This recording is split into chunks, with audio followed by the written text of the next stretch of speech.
everyone, my name is Radhika Sharma and I am your chemistry mentor. Welcome to our channel MedJX और आज हम लोग जो chapter लेकर आए हैं वो आपने नाम तो देख ही लिया होगा, बायोमोलिक्यूल्स। और बायोमोलिक्यूल से अक्सर बच्चे बड़े परेशान रहते हैं because they think it is a रट्टाफिकेशन और हम भूल जाते हैं। Yes, I agree, there are things which we need to memorise, but इस चैप्टर को पढ़ने का तरीका ही कुछ ऐसा है कि कुछ ट्रिक्स के साथ हमें चीज़ें याद रखनी पड़ती हैं। बाकी चैप्टर बहुत आसान है। अगर आप अपना इस चैप्टर को थोड़ा सा टाइम दे देते हो और फिर कांस्टेंट रिवीजन करते हो तो इस चैप्टर से कोई भी क्वेश्चन आता है आप उसे इजीली अटेम्प्ट कर पाओगे। तो शुरू करते हैं हम लोग बायोमोलिक्यूल्स के साथ। चलिए, नाउ कार्बोहाइड्रेट्स पढ़ते हैं हम लोग। अब देखिए, कार्बोहाइड्रेट्स क्या होते हैं। कार्बोहाइड्रेट्स हम लोगों को ओल्ड डेफिनेशन के अकॉर्डिंग अगर हम कार्बोहाइड्रेट्स को समझना चाहें तो कार्बोहाइड्रेट्स हम कहते हैं हाइड्रेट्स ऑफ कार्बन। नाम से ही पता चल रहा है हाइड्रेट्स ऑफ कार्बन। तो कुछ ऐसी ही डेफिनेशन दी गई, हाइड्रेट्स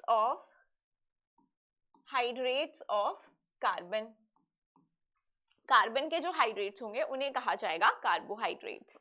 तो देखो, ये एक फॉर्मूला बनाया गया C6H2OY और कहा गया जो भी कंपाउंड इस पर्टिकुलर फॉर्मूला में फिट होगा वो ही हमारा क्या होगा, कार्बोहाइड्रेट। तो देखो, सबसे पहले ग्लूकोज हम सबको पता है कि एक कार्बोहाइड्रेट है और जो भी ऐसे ओज नाम वाले तुम कंपाउंड पढ़ते हो वो कैसे होते हैं, कार्बोहाइड्रेट, है ना। कार्बोहाइड्रेट केमिस्ट्री में ही हम इस तरह के कंपाउंड्स पढ़ते हैं, glucose, fructose, mannose, galactose, like this, right. तो देखो यहाँ पर अगर मैं सी में बस कितने हैं कार्बन, कितने हैं, 6 है। वाटर लिखो, Y की वैल्यू कहना है पुट 6, तो मेरे पास आ जाएगा ग्लूकोज।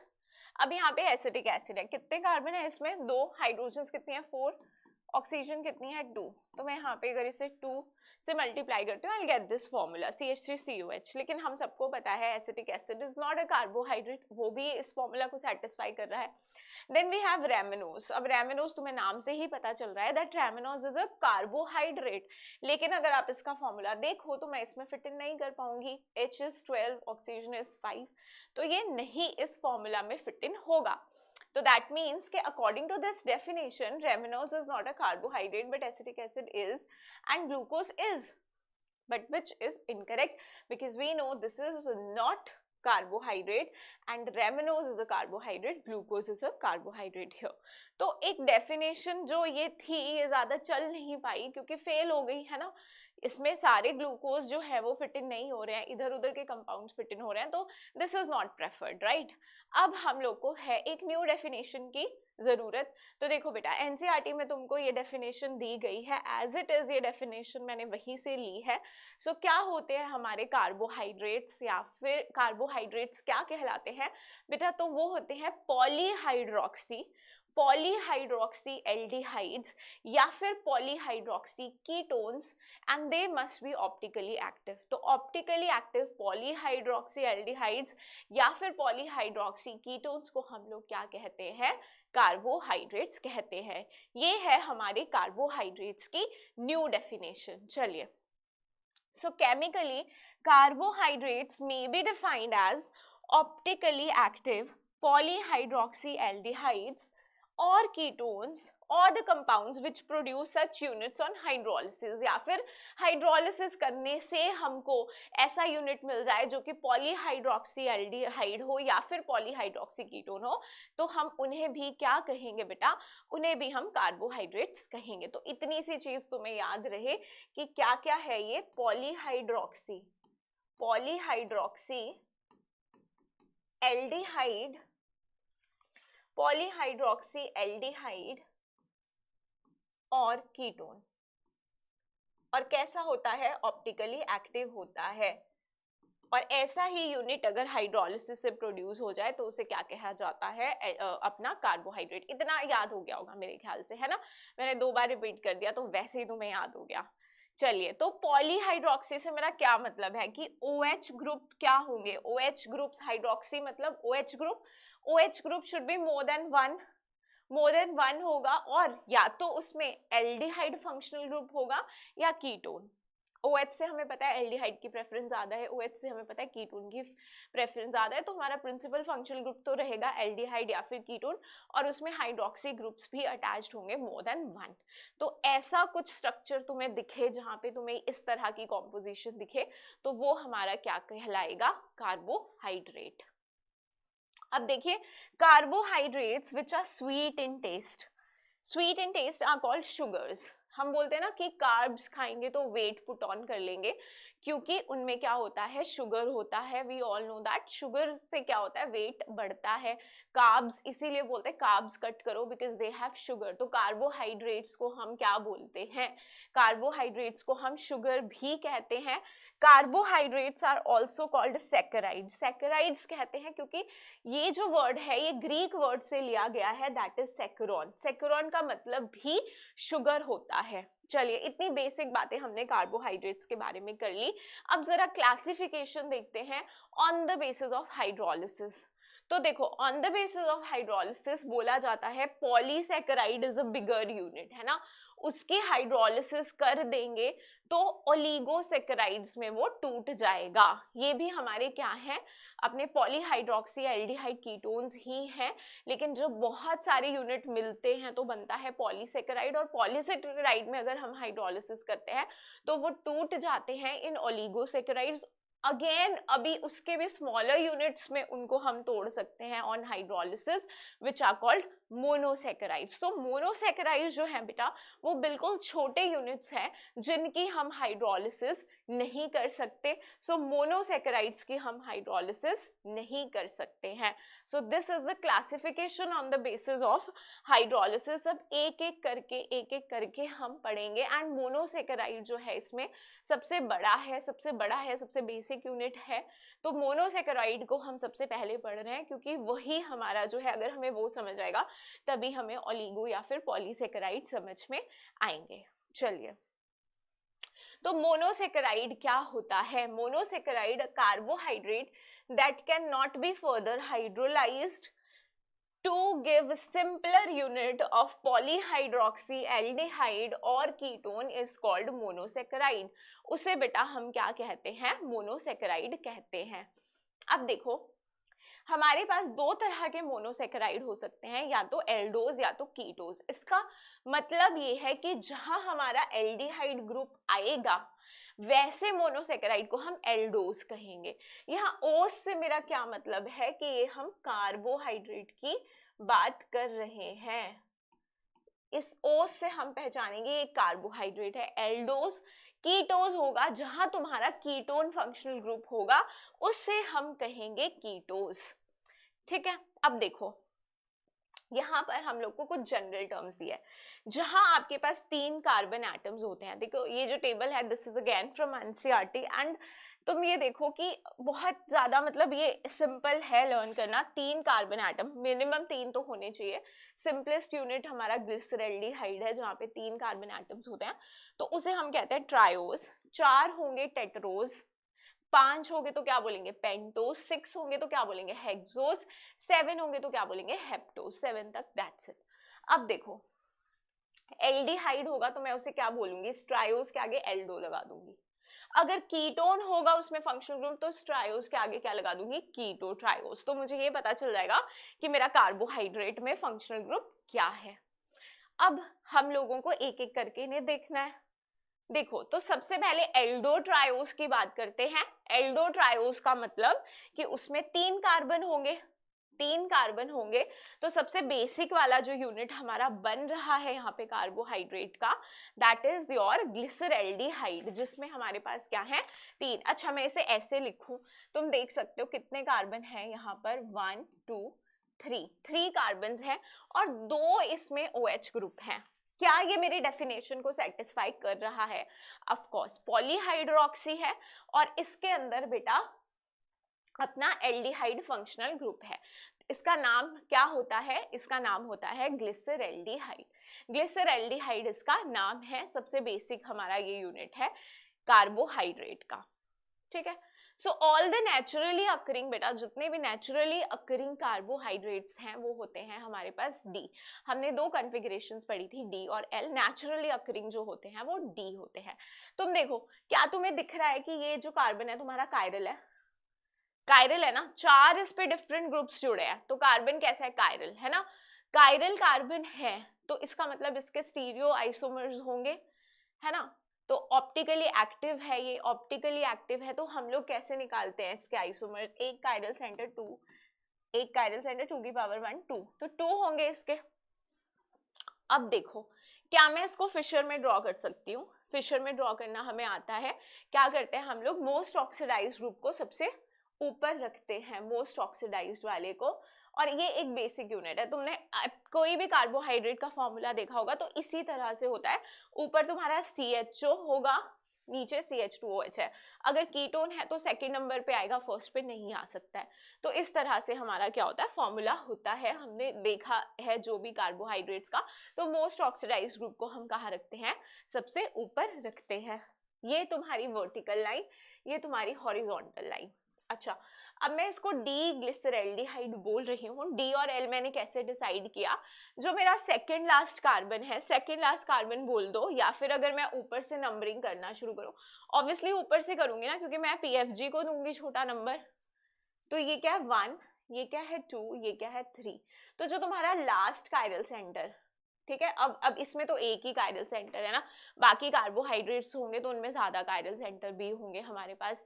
तो ये वाला जो कार्बन है तुम्हारा, सेकेंड लास्ट कार्बन बोल लो, या ऊपर से जो तुम्हारा पहला कायरल सेंटर आएगा, उस पे तुमको OH का पोजीशन देखना है। OH का पोजीशन देखना है।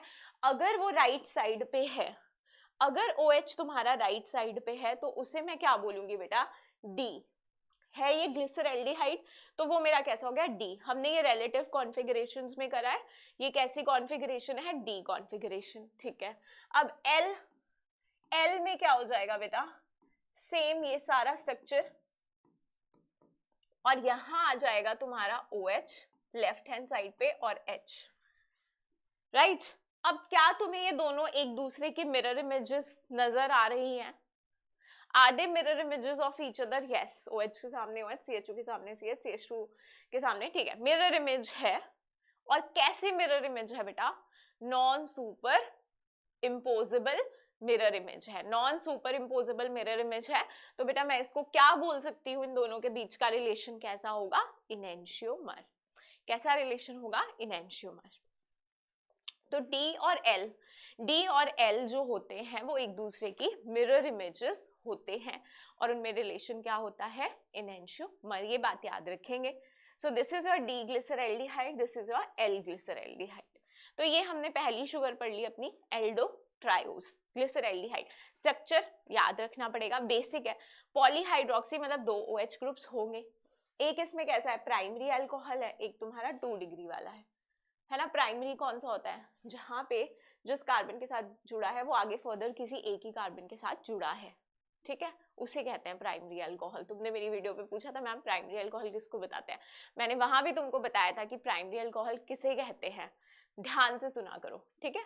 चलो अब देखो, ये तुम्हारे पास है यहाँ पर एल्डिहाइड ग्रुप, ये तुम्हारा प्राइमरी अल्कोहल ग्रुप, और इधर OH। बेसिक यूनिट अगर मेरे को याद हो गया तो मेरे को बाकी शुगर के फॉर्मूलाज इजीली याद हो जाएंगे। मुझे ग्लिसरैल्डिहाइड का अगर मुझे स्ट्रक्चर पता है तो मेरे लिए बाकी शुगर्स के स्ट्रक्चर को लिखना डिफिकल्ट नहीं है। उसके बाद है तुम्हारा एल्डो टेट्रोज। ट्रायोज के बाद आ गया 4 कार्बन। अच्छा, इसमें तुम देख रहे हो एरिथ्रोज है, थ्रियोज है।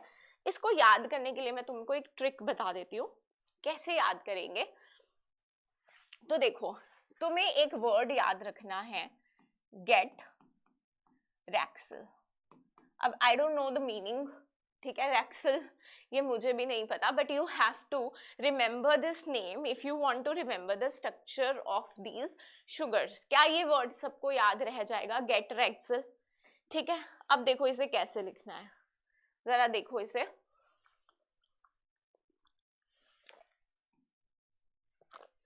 जी लिखो, जी को 2 टुकड़ों में बांटो। अब किस में बांटोगे? ई और टी में। ई और टी में डिवाइड कर दिया।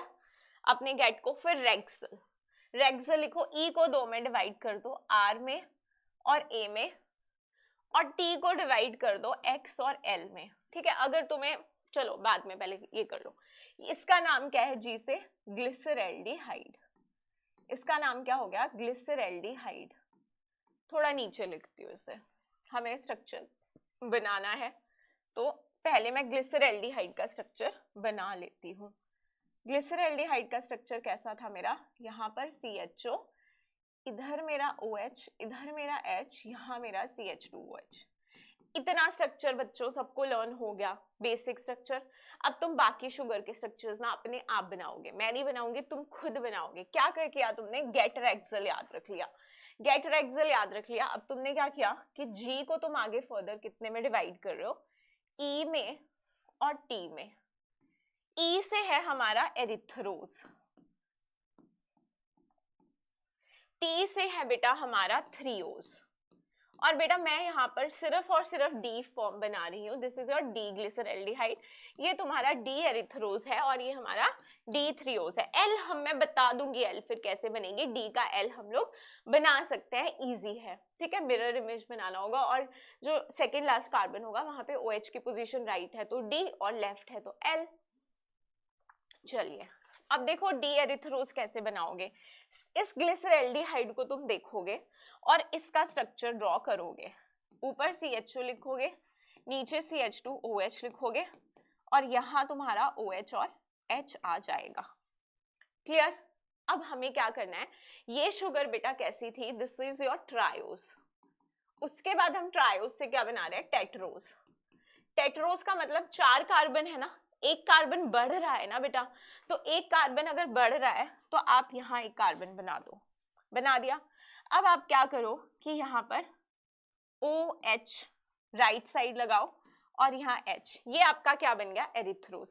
जब आप पहले आपने डिवाइड कर दिया इस ग्लिसरैल्डिहाइड को एरिथ्रोज थ्रियोज में, आप जब पहला कार्बन ऐड कर रहे हो ना, पहले ये बेसिक यूनिट बना दो, आप ऊपर वाली साइड इस एल्डिहाइड से नीचे और इस HOH से ऊपर वाली side you will add 1 line, आप एक कार्बन ऐड कर रहे हो, उस कार्बन में आप पहला जो आपका इस तरफ लिखा गया है उसमें आप OH को कहाँ ऐड करोगे, राइट हैंड साइड, ठीक है, और H को फिर लेफ्ट हैंड साइड। दूसरे वाले में उल्टा कर दोगे, दूसरे वाले में आपने क्या कर दिया, ये अपना बेसिक यूनिट बना लिया, ये बन गया आपका, और ये आपका बन गया यहाँ से ये OH, तो ये तुम्हारा थ्रियोज में यहां चला गया। इतना पार्ट क्लियर है, डी एरिथ्रोज डी थ्रियोज, ठीक है, डी एरिथ्रोज डी थ्रियोज हमने बना लिया है। वैसे भी एरिथ्रो में अगर मैं तुम्हें बोलूं तो OH ग्रुप कहाँ होते हैं, सेम साइड होते हैं ना, इसका नाम इसलिए एरिथ्रोज हो गया हमारे पास। थ्रियोज में दोनों OH ग्रुप कैसे होते हैं, opposite side, T for trans, T for threose, ऐसे भी याद हम रख सकते हैं। चलिए ये तो हो गया। अब रेक्सल बनाना है, तो यहां से R, यहां से तुम्हारा A, रेक्सल से क्या है, राइबोस, और A से क्या है, अराबिनोस, ठीक है। अब तुम्हें पता है करना क्या है हमें, वी नो दैट हमें क्या करना है, और फिर हमारे पास थ्रियोस से क्या बन रहा है, जाइलोस, जाइलोस, एंड L से होता है लाइजोस। लेकिन हमें अगर राइबोस और रिबिनोस का स्ट्रक्चर याद है, दैट्स वो हमारे लिए उतना काफी है, ये नहीं भी याद होगा तो ठीक है, बट वी नो अगर हमें कहीं से जाइलोस लाइजोस पूछ लिया तो हमें पता है कि हम स्ट्रक्चर कैसे बना सकते हैं। एक काम करती हूँ, मैं इसको नेक्स्ट पे बना देती हूँ बिकॉज यहाँ पे मेरे पास स्पेस नहीं है, so I will just draw it on the next slide. तो मैं पहले यहाँ पे डी एरिथ्रोज बनाती हूँ, अपना डी एरिथ्रोज बना दिया मैंने,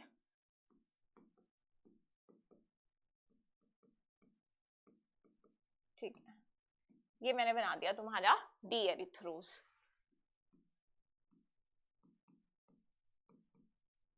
तो ये किस में जा रहा था हमारा, राइबोस में, डी राइबोस में और डी अरेबिनोस में। तो तुम क्या करोगे, यहां से देखो राइबोस मतलब ये अब ट्रायोस थी, फिर टेट्रोस थी, अब ये कैसी है पेंटोस, तो इसमें कैसे होंगे 5 कार्बन। तो तुम ऊपर तुमने CHO ऐड किया, नीचे CH2OH, बाकी सारा स्ट्रक्चर तुमने सेम रखना है, यहाँ H, यहाँ OH, यहाँ H, यहाँ OH। अब फिर से तुम्हें ऐड करना है एक और कार्बन, तो पहले कैसे करोगे, राइट हैंड साइड पे OH तुम ऐड करोगे, तो तुम्हारा ये स्ट्रक्चर किसका बन गया बेटा, राइबोस का। अरेबिनोज का कैसे बनाओगे, सेम तरीके से, पहले ये बेसिक CHO लिखो, फिर CH2OH लिखो, फिर यहाँ पे HOH लिखो, फिर यहाँ पे HOH लिखो, फिर यहाँ पे अब इस बार तुम्हारा क्या होगा, इस बार तुम्हारा OH जो है वो लेफ्ट साइड पे होगा, तो ये तुम्हारा क्या बन गया है, डी अरेबिनोज। डी देखो OH तुम्हारा राइट साइड पे, तो आप इसको क्या बोलोगे, डी ही बोलोगे। इसी तरह से तुम्हारा थ्रियोस से भी तुम बना सकते हो, ये तुम खुद बनाओगे। थ्रियोस से क्या क्या था, जाइलोस एंड लाइजोस, जाइलोस एंड लाइजोस। चलिए क्या करना है, थ्रियोस का स्ट्रक्चर तुम्हें पता है, उसी को देख के बनाना है, बस उसी को देख के बनाना है। यहाँ पे तुम्हारा OH था, H था, यहाँ पे तुम्हारा OH था और यहाँ पे H था, ठीक है, ये था तुम्हारा थ्रियोस का स्ट्रक्चर। अब इसको देख के मुझे लगता है हर बच्चा लाइजोस और जाइलोस का स्ट्रक्चर खुद बना सकता है। चलिए अब इसके बाद देखो तुम्हारी एक ऐसी शुगर आ गई पेंटोस शुगर। पेंटोस शुगर के बाद तुम्हें पता है आगे कौन सी बनती है, हेक्सोस शुगर। हेक्सोस शुगर की ट्रिक तो मैंने तुम्हें नहीं बताई, गेटरेक्सल तो खत्म हो गया ना पेंटोस तक। देखो आगे ट्रिक जो है तुम्हारी हेक्सोस बनाने की है वो है ऑल एल्ट्रोस। देखो कई बार ना हमें मैनोस का, गैलेक्टोस का स्ट्रक्चर नहीं याद होता है, जब हम पॉलीसेकेराइड पढ़ते हैं ना फिर हम लोगों को स्ट्रक्चर नहीं समझ में आता है, तो फिर हम लोग इस ट्रिक से उसको भी बना सकते हैं, ठीक है। वैसे जब हम ज्यादा प्रैक्टिस कर लेते हैं तो हमें लर्न हो ही जाता है, बट स्टार्टिंग में जब तुम्हें नई चीजें हैं और एकदम से मान लो नहीं भी तुम्हें इतनी प्रैक्टिस हुई है, एग्जाम में तुम्हें कुछ ऐसा क्वेश्चन आ गया and if you don't remember the structure, तब तुम्हें फिर ट्रिक हेल्प करेगी और तुम ट्रिक से अपना स्ट्रक्चर बना लोगे। All Altroz gladly make gum in gallows tank. Now I don't know what is the meaning of this line, but this is very easy to learn because अब थोड़ा सा तो बोल के ऐसा नहीं लग रहा है ना, बिल्कुल ही सेंटेंस ही नहीं बन रहा है, कुछ भी कुछ सेंटेंस वाली फील तो आ रही है ना, सिर्फ बोलने में तो अच्छा सा लग रहा है, ऐसे गा गा के तुम इसको लर्न कर सकते हो। All Eltros gladly make gum in gallows tank, है ना, ऐसे तुम इसको बार बार बोल के you can just remember this line. So all से क्या है बेटा, all से you have allos और altrose is altrose only and all these are D forms. हम लोग डी फॉर्म्स लर्न करें, एल हम लोग बना सकते हैं। So this is your D altrose, this is your D glucose, this is your D mannose, this is your D gulose, ऊपर लिखती हूँ से, this is your D idose, this is your D galactose and this is your D talose। तो देख लो इतने सारे structures हमें पता चल गए इससे। अब इसे भी कैसे बनाओगे, देखो राइबोस किस में टूटने वाला है, राइबोस टूटने वाला है तुम्हारा एलोस, डी एलोस और एल्ट्रोज में। अरेबिनोस किस में टूटने वाला है तुम्हारा, ग्लूकोज में और मैनोस में। आगे थ्रियोस में से जो ये जाइलोस लाइजोस निकले, जब तुम इनके स्ट्रक्चर बनाओगे तो ये आगे किस में टूटने वाले हैं तुम्हारे, गुलोज में, इंडोज में, फिर लाइजोस, गैलेक्टोज और टैलोस में टूटेगा। अब वही तरीके से बनाना है, सेम वही, जैसे मान लो मैंने यहाँ पे ग्लूकोज बनाना है, ग्लूकोज मैं इसलिए बना रही हूँ क्योंकि ग्लूकोज हमको ज्यादा यूज करना है, सो ग्लूकोज बना देती हूँ मैं अरेबिनोज से। तो ये क्या है तुम्हारा CHO, ये CH2OH, ये तो एज इट इज रहेगा ना, ये HOH एज इट इज रहेगा, HOH एज इट इज रहेगा, OH एज इट इज रहेगा, ऊपर तुम्हारा क्या ऐड होगा, OH on right side, H on, ये बन गया मेरा डी ग्लूकोज, है ना। ग्लूकोज का याद होगा तुम्हें, देखो बिल्कुल सही आंसर आ रहे हैं हमारे इस ट्रिक से, है ना। कितनी मस्त ट्रिक है ये। मैनोज बनाओगे, सेम स्केलेटल बना लो, ऊपर CHO, नीचे CH2OH, पूरा स्ट्रक्चर सही, OH यहाँ, H यहाँ, OH यहाँ, H यहाँ, H यहाँ, OH यहाँ, फिर ये वाला OH और H। देखो C2 पे कॉन्फ़िगरेशन बदल दी मैंने, कार्बन नंबर सेकंड पे कॉन्फ़िगरेशन बदल दी, OH अब लेफ्ट पे चला गया। तो आगे हम एक एपिमर टर्म पढ़ने वाले हैं जिसको हम बोलेंगे कि mannose is the C2 epimer of glucose. तो भी ऐसी ये लाइन बोलने से भी हमें याद रह जाता है, अभी एपिमर का मतलब समझाऊंगी। बट इन केस किसी बच्चे को स्ट्रक्चर याद नहीं है बेटा, get rexal all allose gladly make gum in gallose tank, बस तुम्हें स्ट्रक्चर याद, get rexal all allose gladly make gum in gallows tank, ठीक है, सबको याद हो गया, सबको सारे स्ट्रक्चर्स याद हो गए। चलो अब चलते हैं अपना बेसिक अपना स्लाइड पे। तो एल्डोटेट्रोस, डी एरिथ्रोस तुमको बनाना सिखा दिया, एल एरिथ्रोस तुम बना लोगे, एल एरिथ्रोस तुम बना दोगे, क्योंकि देखो यहाँ पे अगर मैं तुम्हें बोलूँ कितने कायरल सेंटर है, तुम बोलोगे मैम 2 कायरल सेंटर है, तो कितने स्टीरियो आइसोमर्स बनेंगे, 2 raised to the power 2 4। तो एरिथ्रोस थ्रियोस, डी फॉर्म मैंने बनाना सिखा दी, एल फॉर्म तुम खुद बना लोगे, हो गए 4। कैसे बनाओगे, देखो एल मैं बनाती हूँ, मुझे डी एरिथ्रोस से मुझे एल एरिथ्रोस बनाना है, मेरे पास स्ट्रक्चर सामने लिखा है, बट अब हमें याद भी है स्ट्रक्चर, तुम्हारे सामने थोड़ी लिखा होगा ना एग्जाम में, लेकिन तुम बना लोगे। चलो अब हम बनाते हैं, ये है तुम्हारा CH2OH और ये तुम्हारा CHO। अच्छा अब ये देखो D और L, मुझे पता है कि मैंने बोला आपको D में क्या होता है, OH तुम्हारा राइट साइड पे होता है, D में OH तुम्हारा राइट साइड पे होता है, L में तुम्हारा कहाँ पे हो जाता है, लेफ्ट साइड पे, तो ये तो करना ही है, इसी से मैं D या L बोल पाऊंगी। लेकिन मैंने ये भी बोला था कि D और L एक दूसरे के मिरर इमेजेस हैं, तो मिरर इमेजेस ऐसे तो नहीं बन सकती ना कि मैं OH यहाँ रखूं H यहाँ, तो मुझे OH को यहाँ और H को यहाँ रखना पड़ेगा, तो L ये होगा, L ये मत सोच लेना कि सिर्फ ये वाले कार्बन पे पलटी मारी और तुम्हारा L बन गया, है ना। चलो 3 O's में देखो, 3 O's का L बना दो, ये तो तुम अब चुटकियों में बना लोगे मैम। L में मतलब ये वाला OH मेरा लेफ्ट पे होना चाहिए और साथ में मिरर इमेज भी होनी चाहिए, तो मेरे पास ये H यहाँ और ये OH यहाँ। चलिए दोनों में क्या रिलेशन हो गया, इनेंशियोमर। चलो अब बाकी तो बना लोगे ना, पेंटोस शुगर भी तुम बना लोगे, मैंने बना के बता दिया ऑलरेडी। पेंटोस का भी तुम क्या कर सकते हो, अपना D और L फॉर्म, ये D राइबोज है, L राइबोज बना सकते हो, ये D अरेबिनोज है, अब तुम L अरेबिनोज बनाने के काबिल हो गए हो। अब हम, अच्छा ये पेंटोस शुगर यहाँ मैंने बनाई है, इसमें तो इसमें चलो मैं ही बना देती हूँ साथ में, CHO, ये CH2OH, तो L में क्या होगा, मेरे को ये OH यहाँ रखना है, H यहाँ, फिर मिरर इमेज है तो OH यहाँ, H यहाँ, OH यहाँ तो H यहाँ, तो ये मेरा क्या बन गया, L राइबोज। ये मेरा क्या बन जाएगा यहाँ से, L अरेबिनोज।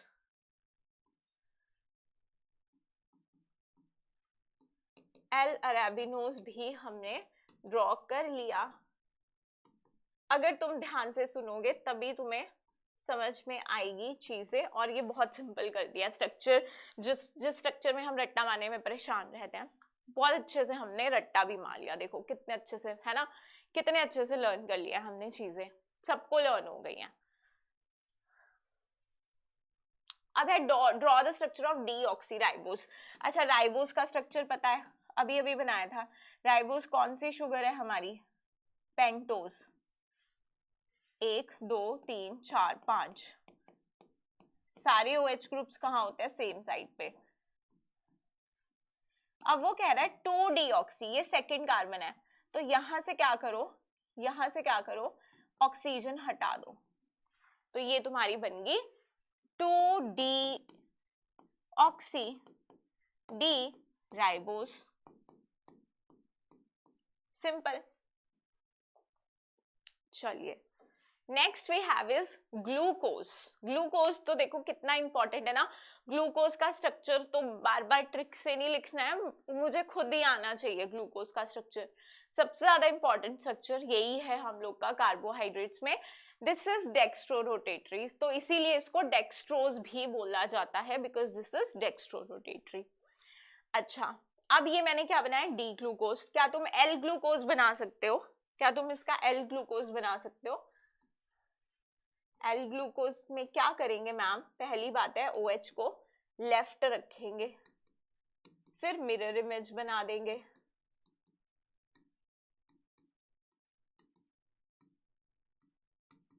है ना। तो ये मेरा क्या बन गया, एल ग्लूकोज बन गया। अब देखो इसमें डी ग्लूकोज और एल ग्लूकोज बना दिया हमने। क्या चीजें हैं, CHO, फिर ये वाला कार्बन, और यहाँ पे second carbon, fourth carbon, fifth carbon, OH OH same side पे है। थर्ड कार्बन पे तुम देख सकते हो कि OH जो है वो लेफ्ट साइड पे है। याद रख लो ग्लूकोज का structure as it is, third carbon पे जाके तुम्हारा OH जो है वो पलटी मार रहा है। चलो अब ये देखो एपिमर्स, मैंने बोला था एपिमर्स की बात हम करेंगे अभी थोड़ी देर में। और एपिमर्स याद हो गया तुम्हें कि जैसे ग्लूकोज मैनोज कौन से एपिमर्स हैं, गैलेक्टोज ग्लूकोज का कौन सा एपिमर है, तब भी हमें स्ट्रक्चर एक तरह से ग्लूकोज का क्योंकि याद ही रखना है, मैनोज का याद हो जाएगा, गैलेक्टोज का याद हो जाएगा। अब ये एपिमर्स क्या होते हैं, तो एपिमर्स आर डाइस्टीरियोमर्स। एपिमर्स क्या है, हमारे डाइस्टीरियोमर्स है। डाइस्टीरियोमर्स क्या होते हैं, डाइस्टीरियोमर्स होते हैं जो एक दूसरे की मिरर इमेजेस नहीं होते हैं। आइसोमेरिज्म में हमने ये सारी बातें करी है, ऑप्टिकल आइसोमेरिज्म में। तो if you haven't watch that particular video तो आप वो देख सकते हो, वहां से आपको डाइस्टीरियोमर, इनएंशियोमर्स, ये सब बहुत इजीली बेटा समझ में आ जाएगा, है ना। तो डाइस्टीरियोमर्स क्या है, basically they are epimers. Epimers are diastereomers. So diastereomers क्या है, they are not the mirror images, and epimers are diastereomers. Okay, that differ in configuration at only one chiral center. सिर्फ एक कायरल सेंटर पे configuration बदला होना चाहिए, सिर्फ एक कायरल सेंटर पे, मतलब एक अगर R है तो दूसरा S होना चाहिए, but only at one chiral centre. तो देखो ये तुम्हारा क्या है, ग्लूकोज, ये क्या है, ग्लूकोज। अब ग्लूकोज का जरा मैं देखूं, ये तुम्हारा सेकेंड वाला कार्बन है, सेकेंड वाला कार्बन है। अब देखो अगर मैं मैनोज बना रही हूँ, मैनोज बना रही हूँ, बाकी इतना पार्ट मैनोज, इतना पार्ट मैनोज और ग्लूकोज का सेम है, क्या तुम देख सकते हो, सेम है ना। अपनी आंखें बिल्कुल इधर यूज करो, देखो ये पार्ट सेम है, पार्ट सेम है, सिर्फ डिफरेंस कहाँ है तुम्हारा, सेकेंड वाले कार्बन पे। यहाँ OH तुम्हारा राइट है, यहाँ लेफ्ट है। अच्छा, कॉन्फ़िगरेशन का इजी तरीका बताऊं मैं तुम्हें, कार्बोहाइड्रेट्स में कैसे निकालते हैं। OH तुम्हारा राइट साइड पे है तो R, ये तुम्हारा लेफ्ट है तो S, ये R तो ये R, ऐसे बार बार वो RS निकाल के चेक करने की जरूरत नहीं, OH राइट तो उसका R, OH लेफ्ट तो S, ठीक है, इस तरह से। तो अगर ये R था तो ये S हो गया ना, अब S हो गया, तो सिर्फ लेकिन ऐसा एक कायरल सेंटर पे हुआ है। जब ऐसा बेटा एक कायरल सेंटर पे होता है ना, तब हम उन दोनों के बीच का रिलेशन क्या बोल सकते हैं, एपिमर्स। तब हम लोग रिलेशन क्या बोलेंगे, उसको एपिमर्स बोलेंगे। Is that clear? अच्छा, तो कौन से कार्बन पे कॉन्फ़िगरेशन चेंज हुआ है, सेकेंड कार्बन पे। तो मैं क्या बोलूंगी, मैं बोलूंगी D glucose and D mannose are C2 epimer, they are C2 epimer. अब बेटा अगर मुझे ग्लूकोज का स्ट्रक्चर आता है तो मुझे क्या करना है, सिर्फ सेकेंड नंबर पे ही तो कॉन्फ़िगरेशन बदलना है ना, मेरा मैनोज बन जाएगा। अब गैलेक्टोज में देखो क्या हो रहा है, ये ग्लूकोज है, ग्लूकोज से मुझे गैलेक्टोज बनाना है, मैंने फोर्थ कार्बन पे कॉन्फ़िगरेशन किया है, R का मैंने S कर दिया है, बाकी सब सेम है, इतना पोर्शन, इतना पोर्शन, इतना पोर्शन, इतना पोर्शन ग्लूकोज गैलेक्टोज का सेम है, सिर्फ C4 पे कॉन्फ़िगरेशन चेंज हो रही है। तो मैं क्या बोलूंगी, D glucose and D galactose are C4 epimers. इनको मैं क्या बोलूंगी, they are C4 epimers. Clear है बेटा? इतना पार्ट सबको क्लियर होना चाहिए। तो देखो एक लाइन लिखी है बड़ी प्यारी सी, ऑल एपिमर्स आर डाइस्टीरियोमर्स, है ना, डाइस्टीरियोमर्स ही होंगे ये भाई, एक दूसरे की मिरर इमेज नहीं है। जरा मिरर लगा दो, यहाँ पे लगाना जरा मिरर, तो यहाँ पे देख सकते हो तुम H के सामने यहाँ पे OH आ रहा है, तो क्या ये मिरर इमेज हुए हमारे? नहीं, ये मिरर इमेजेस नहीं है, ये मिरर इमेजेस एक दूसरे की नहीं है। तो मैं क्या बोल सकती हूँ, that all epimers are diastereomers, all epimers are diastereomers. ठीक है, वो D और L फॉर्म होती थी जो हम मिरर इमेजेस बनाते थे, यहाँ पे मिरर इमेज नहीं है ये एक दूसरे के। तुम देख सकते हो OH के सामने H, OH के सामने H, तो ऐसी ये तो मिरर इमेजेस नहीं है। तो जो एपिमर्स होते हैं दे आर डाइस्टीरियोमर्स, ये पॉइंट भी हमें याद रखना है। पता चल गया? फिर से बोल रही हूँ, मैनोज जो है वो ग्लूकोज का C2 एपिमर है, गैलेक्टोज जो है वो ग्लूकोज का C4 एपिमर है, और इसी के साथ मैनोज और गैलेक्टोज का स्ट्रक्चर याद हो गया, वरना ट्रिक तो हमें अभी अभी याद करवाई है। चलिए अब है तुम्हारा D erythrose and D3Os are dash epimers. कौन से एपिमर्स हैं? तो मैं देख रही हूँ कि मेरा सेकंड कार्बन पे कॉन्फ़िगरेशन इन्वर्ट हो रहा है, बाकी पार्ट सेम है, सिर्फ एक कायरल सेंटर पे चेंज आ रहा है, वो भी सेकंड वाले। तो can I say they are C2 epimers? Simple, C2 epimers है। ओके कूल, तो यहां तक सबको क्लियर हो गया कि एपिमर्स हम लोग को किस तरह से देखने हैं। Next will see cyclic structure of glucose. देखो ग्लूकोज का मैंने तुम्हें बोला था पहले ही, स्ट्रक्चर इज इंपॉर्टेंट, एंड उसका हम लोग को साइक्लिक स्ट्रक्चर भी पता होना चाहिए, किस तरह से हम लोग साइक्लिक स्ट्रक्चर ग्लूकोज का बनाएंगे। चलिए तो देखते हैं ग्लूकोज का स्ट्रक्चर। देखो सबसे पहले यहाँ पे ये क्या बना है तुम्हारा, डी ग्लूकोज, डी ग्लूकोज बना है। अब क्या होता है ना बेटा, एक काम करती हूँ ना, मैं तुम्हें रिंग वाला इससे भी समझाऊंगी, एक बार अलग से बना के बताती हूँ, ठीक है, खुद से। ये है तुम्हारे पास ग्लूकोज,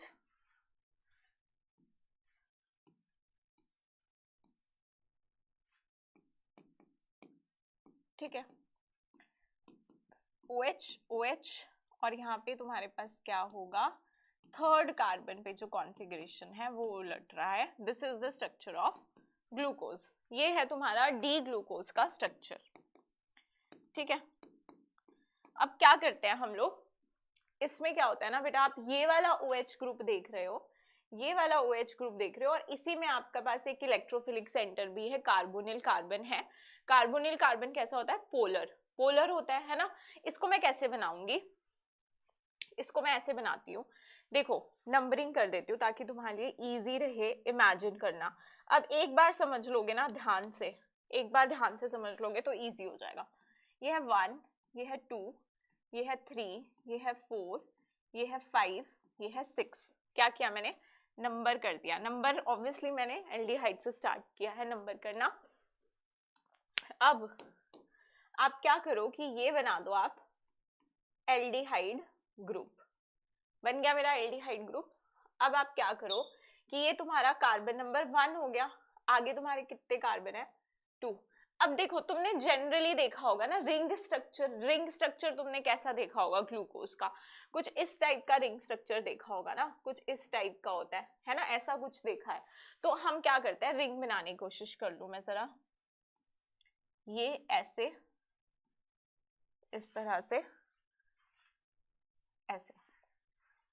अब देखो क्या करना है, ये हो गया तुम्हारा 1 नंबर, ये 2, ये 3, ये 4 और ये 5। आगे मैं इसको 6 नहीं लिख रही हूँ, वो मैं बताती हूँ क्यों। तुम्हें एक वर्ड तो पता होगा ना, राइट डाउन, राइट डाउन बोलते हैं ना हम टीचर्स कई बार, राइट डाउन दिस थिंग। बस राइट का R और डाउन का, अच्छा वो दूसरा वाला राइट है ना, लेकिन उसको तुम राइट लो, R वाला राइट लो, ठीक है। राइट डाउन में R और D, R और D, ठीक है। अब देखो बेटा राइट साइड के जो OH है, राइट साइड पे जो OH है वो कहाँ जाएंगे, डाउन। इस रिंग पे 2 पोजीशंस हैं, एक है अप, एक है डाउन। तो ये जो OH है तुम्हारे राइट साइड के, ये तुमने कहाँ लिखने हैं, डाउन पे, ठीक है, डाउन पे लिखेंगे हम इन्हें। चलिए अब इसको लिखना शुरू करते हैं। इन पे जो ग्रुप्स लगे हैं, सेकेंड कार्बन पे OH कहाँ है, राइट पे, तो ये डाउन आ गया, H कहाँ है, अप, यहाँ ये राइट पे है नहीं, लेफ्ट पे है, तो ये कहाँ जाएगा, ऊपर, बाकी सब पे देखो राइट है, OH H।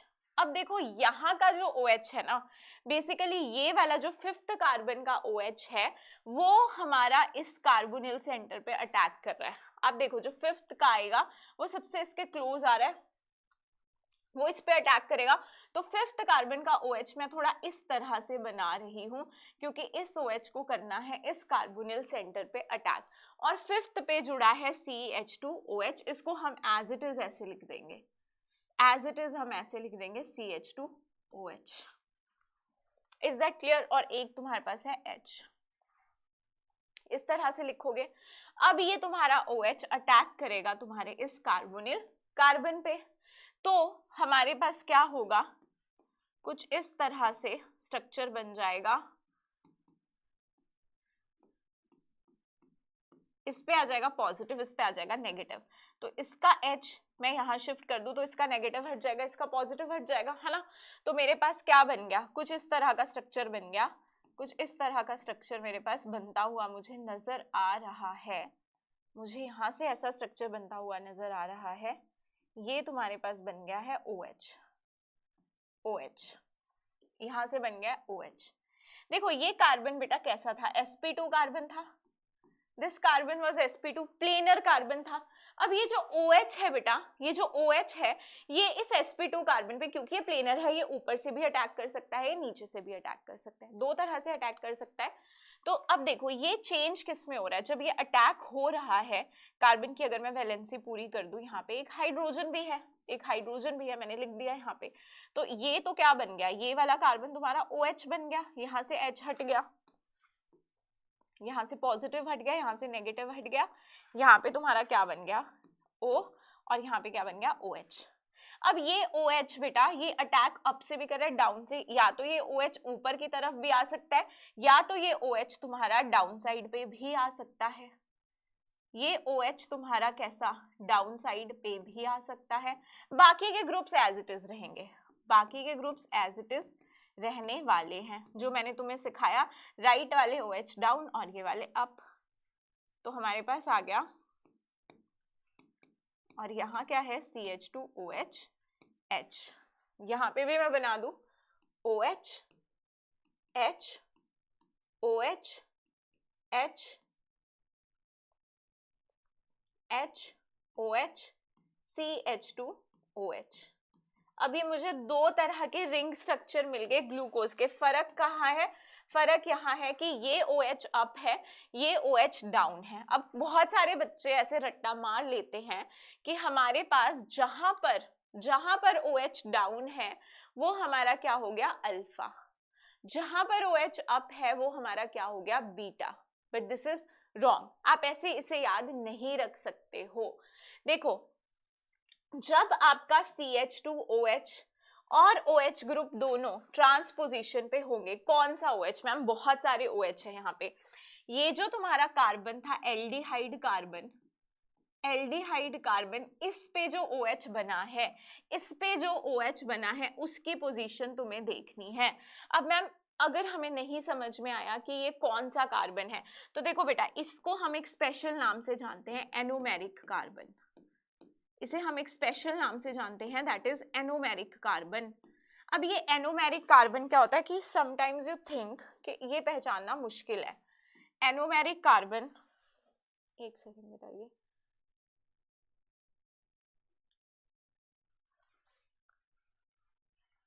वेट, अगर ये स्ट्रक्चर वापस आ जाए तो बहुत ज्यादा मेरे लिए अच्छी बात होगी, नहीं आएगा तो मुझे फिर से बनाना पड़ेगा, फिर से बनाए क्योंकि कुछ आया, इससे ज्यादा नहीं आएगा। चलो फिर से बना लेते हैं, फिर से मेहनत करते हैं, ठीक है, मेहनत का फल मीठा है। HOH, यहाँ पे तुम्हारा क्या था H, इसको मिटा के नया बनाती हूँ। ये देखो फटाफट से 6 मेंबर रिंग बनाई मैंने, 6 मेंबर रिंग बनाई, अभी OH अप था, इसमें मुझे क्या करना है, डाउन दिखाना है, बाकी के OH तो तुम्हारे एज इट इज रहने वाले हैं।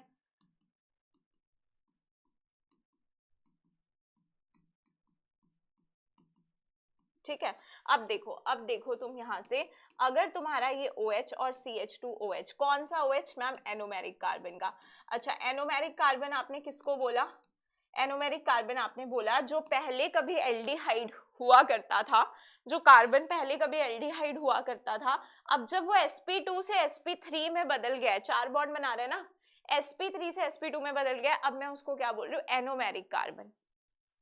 एनोमेरिक कार्बन का पहचानने का एक और तरीका सुन लो, हम फिर भी कंफ्यूज रहते हैं, हमें नहीं समझ आता है एनोमेरिक कार्बन कौन सा है, और ये देखना इंपॉर्टेंट है।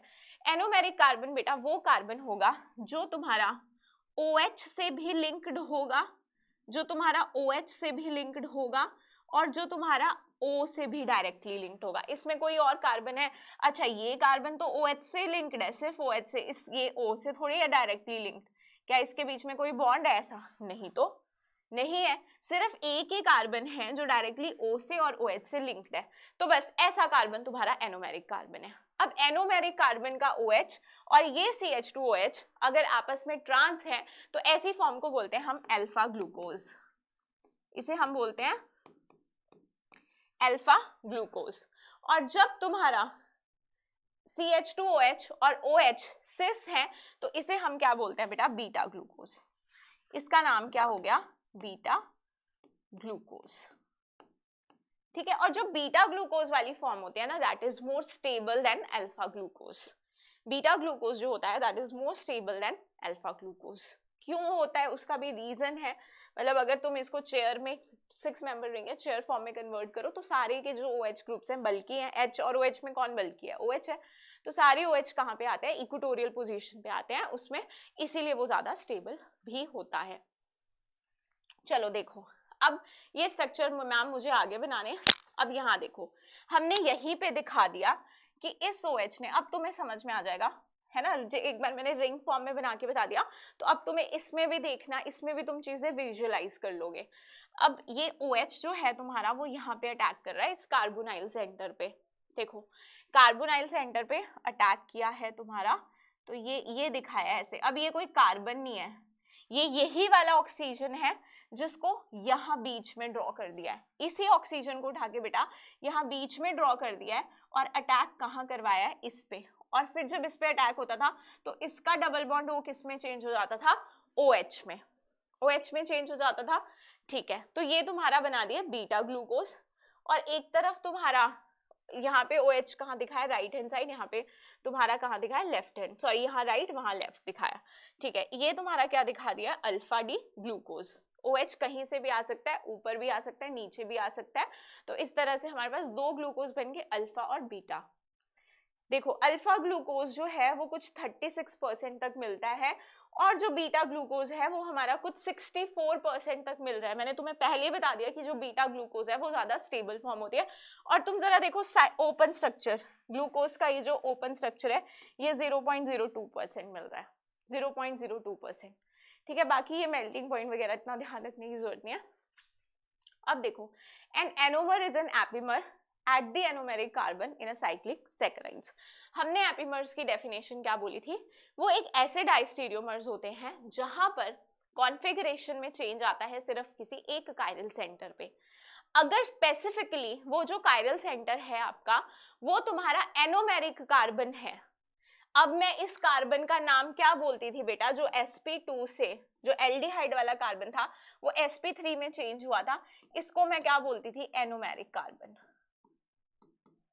अब जरा तुम अल्फा ग्लूकोज बीटा ग्लूकोज को देखो, यहाँ OH तुम्हारा राइट पे है, यहाँ OH लेफ्ट पे है, तो क्या दोनों की कॉन्फ़िगरेशन डिफरेंट होगी, एक की R होगी, एक S की होगी। तो किसी एक कायरल सेंटर पे जब कॉन्फ़िगरेशन में चेंज आता है और वो कार्बन तुम्हारा एनोमेरिक कार्बन हो तो उस एपिमर्स का एक स्पेशल नाम हम बोल देते हैं एनोमर्स। एनोमर्स, हर एक एपिमर को हम एनोमर नहीं बोल सकते, बट जितने भी एनोमर्स हैं उनको एपिमर्स बोल सकते हैं because they are just the type of epimers. ठीक है, एनोमर क्या है, एक तरह का एपिमर ही है at anomeric carbon in cyclic saccharides. ठीक है, अब एक और चीज देखो तुम यहाँ पे, all anomers are epimers, all anomers are epimers, you agree? But इसके आगे ये भी लिख सकते हो, but not all epimers are anomers, क्योंकि एपिमर्स में तो बेटा किसी भी कायरल सेंटर पे चेंज हो सकता है ना, लेकिन एनोमर्स होने के लिए स्पेशली एनोमेरिक कार्बन पे ही चेंज होना पड़ेगा। तो in glucose C1 carbon, anomeric carbon, carbon which has carbonyl carbon in open chain. Open chain में क्या था, वो कार्बोनाइल कार्बन था। अब जब साइक्लिक स्ट्रक्चर उसका बन गया तो उसको हम क्या बोल रहे हैं, एनोमेरिक कार्बन बोल रहे हैं। Glucose forms a 6-membered ring in which OH at C5 is involved in ring formation. ये कुछ पॉइंट्स है जो हमने स्ट्रक्चर बनाते बनाते देख ही लिए हैं। अब देखो इस स्लाइड पे मैं फिर से रिवाइज करा रही हूँ जो भी मैंने किया, क्योंकि मुझे पता है तुम्हें एक बारी में चीजें डाइजेस्ट करने में प्रॉब्लम हो जाती है। एक बार फिर से मेरे साथ देखो, और इसमें मैं एक एडिशनल पॉइंट और बताने वाली हूँ स्ट्रक्चर में। कई बारी वो तुम्हें थोड़ा सा स्ट्रक्चर में और कंफ्यूज करने की कोशिश करते हैं, तो एक बार ध्यान से फिर से देखो। तुमने क्या किया कि ये स्ट्रक्चर बनाया, ठीक है? ये पर्टिकुलर स्ट्रक्चर तुम्हारा कैसे बना? तुम्हारे पास था ये था तुम्हारे पास ग्लूकोज, है ना? ये था तुम्हारे पास ग्लूकोज यहाँ पे,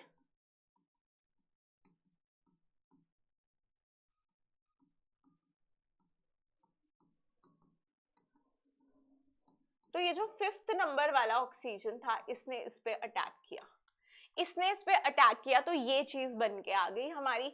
ये डबल बॉन्ड खत्म हो गया, ये ऊपर मूव कर गया और इसका H जो है वो इसके साथ चला गया, ठीक है? तो ये बन गया तुम्हारा अब sp3 कार्बन, जिसके साथ एक बॉन्ड ऑक्सीजन के साथ बना हुआ है, बाकी के 2 बॉन्ड एक OH के एक H के साथ, और बाकी चौथा बॉन्ड नीचे है, ठीक है? अब बेटा यहाँ पे एक पॉइंट है तुम्हारे पास, ये जो मैंने बनाया है यहाँ पे दिस स्ट्रक्चर ऑफ ग्लूकोज, ठीक है? ये इसे क्या कहते हैं, हार्वर्थ प्रोजेक्शन या फिर हार्वर्थ स्ट्रक्चर बोल देते हैं, इसका नाम होता है हार्वर्थ।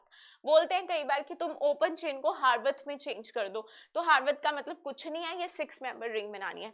अब इसको ना ग्लूकोपाइरेनोज भी कहा जाता है, ये कुछ नहीं है, तुम्हारा ग्लूकोज ही है, डी ग्लूकोज है, लेकिन इसको क्या बोलते हैं, ग्लूकोपाइरेनोज। क्यों बोल देते हैं? क्योंकि ये तुम देख रहे हो पायरेन रिंग, ये पायरेन रिंग है। अगर मैं इसके ये डबल बॉन्ड हटा दूं तो तुम्हें बेसिकली ये कुछ इसी तरह का स्ट्रक्चर नहीं दिखेगा जो हमारा ग्लूकोज में रिंग यूज हो रहा है, तो इसीलिए पायरेन से आ गया नाम पायरेनोज, तो बोल दिया इसे ग्लूकोपाइरेनोज। क्या पता ऐसा नाम लिखा हो एग्जाम में। अब देखो क्या करना है हमको, यही मेथड यूज करना है, राइट डाउन, राइट साइड वाले OH को डाउन रखना है, ठीक है? अब मान लो कि तुम क्या कर रहे हो, इसको तुमने क्लॉकवाइज, इस पूरे स्ट्रक्चर को तुमने ऐसे क्लॉकवाइज रोटेट कर दिया, क्लॉकवाइज रोटेट कर दिया तो तुम्हारी ऐसी रिंग बना दी। क्लॉकवाइज रोटेट किया, तुम्हारा ऑक्सीजन यहां मूव कर दिया। अगर तुमने इसी स्ट्रक्चर को बेटा एंटी क्लॉकवाइज घुमा दिया, एंटी क्लॉकवाइज घुमा दिया, तो तुम्हारा O यहां मूव कर दिया, यहां पे मूव कर दिया। इतना क्लियर है? अच्छा, एक ही कायरल सेंटर पे अगर मैं इन ग्रुप्स को या तो एंटी क्लॉकवाइज या तो क्लॉकवाइज रोटेट करूं तो कॉन्फ़िगरेशन में चेंज नहीं आता है। तो मैंने रोटेट किया, मैंने इस CH2OH को यहां कर दिया, H को यहां कर दिया, और ये बॉन्ड मेरा यहां आ गया। CH2OH H की जगह चला गया, H इस बॉन्ड की तरह इस बॉन्ड पे चला गया, और ये बॉन्ड नीचे आ गया। देखो ऐसे हो गया ना, H इधर चला गया, CH2OH इधर आ गया, और ये बॉन्ड यहां आ गया, ये बॉन्ड यहां आ गया, ठीक है? ये बॉन्ड तुम्हारा यहां मूव किया, ये वाला यहां मूव किया, और ये वाला बॉन्ड तुम्हारा इधर आ गया। सिंपल कर दिया मैंने, यहाँ पे एक रोटेशन कर दिया क्लॉकवाइज, कोई कॉन्फ़िगरेशन में चेंज नहीं आया। अब मैं बोल रही हूँ इसे मैं यार रोटेट कर रही हूँ क्लॉकवाइज। जब क्लॉकवाइज तो ऑक्सीजन यहाँ आ रहा है, एंटी क्लॉकवाइज कर रही हूँ तो ऑक्सीजन यहाँ आ रहा है। तो बेटा जब मैं क्लॉकवाइज रोटेट कर रही हूँ ना, तो क्लॉकवाइज रोटेट कर रही हूँ, ऑक्सीजन यहाँ रहा है, तो तुम देखो OH राइट पे है, तो तुम क्या कर दोगे, उसे डाउन दिखाओगे, राइट डाउन। OH डाउन पे है, राइट साइड पे, तो डाउन। OH राइट साइड पे डाउन, OH लेफ्ट पे है अप, डाउन पे है OH, ठीक है? राइट साइड पे डाउन। फिर CH2OH, CH2OH तुम्हारा कहाँ पे है, लेफ्ट साइड पे, तो CH2OH तुमने कहाँ रख दिया, ऊपर रख दिया, ठीक है? अब ये फॉर्म कौन सी बनी है तुम्हारी, कौन सी फॉर्म बनी है, जहां पे तुम्हारे OH और CH2OH एक दूसरे से ट्रांस है, तो इसका नाम मैं क्या बोलूंगी बेटा, अल्फा डी ग्लूकोज। ट्रांस में आता है A और अल्फा में आता है A, तो ऐसे याद रख लो। नहीं याद रहता कि ऑपोजिट किस में है, कौन सा, एनोमेरिक कार्बन का OH। और एनोमेरिक कार्बन में कैसे देखूंगी, जब उस कार्बन पे OH भी जुड़ा है, उसी कार्बन पे तुम्हारा O भी जुड़ा है, तो उस कार्बन को मैं क्या बोलूंगी, एनोमेरिक कार्बन। बन गया। ऐसे ही तुम्हारा बीटा बन जाएगा। बीटा में कुछ नहीं करना, OH और CH2OH सेम साइड पे होंगे, क्योंकि बीटा फॉर्म में तुम देखो ये वाला OH दूसरी साइड होता है, तो जब इसे भी ड्रॉ करोगे राइट डाउन वाला मेथड यूज करके, तो तुम्हारा ये बन जाएगा बीटा। अब देखो एंटी क्लॉकवाइज जब तुमने रोटेट किया, एंटी क्लॉकवाइज रोटेट किया, तो इस बार H तुम्हारा डाउन चला जाएगा, इस बार H तुम्हारा डाउन चला जाएगा और OH तुम्हारा कहां जाएगा, ऊपर। ठीक है, तो अब यहां पे मैं क्या करती हूं, अगर मैं इसको देख के स्ट्रक्चर में आ रही हूँ तो मेरा H नीचे चला गया, OH ऊपर। ठीक है, बाकी अब इसमें मैं देखूं तो तुम्हारे पास जो तुम्हारा लेफ्ट साइड का ग्रुप है वो कहाँ जा रहा है, डाउन। तो H यहाँ, OH ऊपर, यहाँ OH नीचे, H ऊपर, OH H। एक सेकेंड, मैंने कैसे ड्रॉ, अच्छा एक कार्बन छोड़ दिया मैंने ऑक्सीजन के पास वाला। ठीक है, ये गलती कर दी मैंने, इसको 1 नंबर दे देती हूँ, इसे 2, इसे 3, इसे 4, इसे 5। ठीक है, तो ऑक्सीजन के साइड वाला इसे बोल दिया 1। ठीक है, 2, 3, 4, 5। अब देख लो 1 पे तुम्हारा H नीचे चला गया, OH ऊपर, H नीचे, OH ऊपर, नहीं इसमें H नीचे है, हाँ सही तो है, H नीचे OH ऊपर। ठीक है, उसके बाद अब OH नीचे, H ऊपर, अब तुम्हारा H नीचे, OH ऊपर, यहाँ पे H नीचे और नहीं CH2OH नीचे, CH2OH नीचे और H ऊपर। ठीक है, अगर एंटी क्लॉकवाइज रोटेट कर रहे हैं, एंटी क्लॉकवाइज रोटेट कर रहे हैं, तो मेरे पास जो ग्रुप है मेरा लेफ्ट साइड पे वो कहाँ आएगा, नीचे, और राइट वाला जो चला जाएगा वो ऊपर। राइट वाला कैसे आ रहा था, डाउन आ रहा था, बट एंटी क्लॉकवाइज रोटेट करियो तो मेरा राइट वाला कहाँ जा रहा है, अप। अब इसमें एनोमेरिक कार्बन ढूंढो, एनोमेरिक कार्बन कौन सा होगा, वो कार्बन जिसके साथ OH भी जुड़ा होगा और जिसके साथ ऑक्सीजन भी लिंक्ड होगा। तो ये है मेरा एनोमेरिक कार्बन, ये है मेरा एनोमेरिक कार्बन। ठीक है, तो यहां देखो OH और CH2OH ये कैसे हैं आपस में, ट्रांस है, तो इसे मैं क्या बोलूंगी, अल्फा ग्लूकोपाइरानोज। तो जरूरी नहीं है बेटा, जरूरी नहीं है कि वो हमेशा ऑक्सीजन ऐसे लगा के देगा, ऐसे लगा के देगा।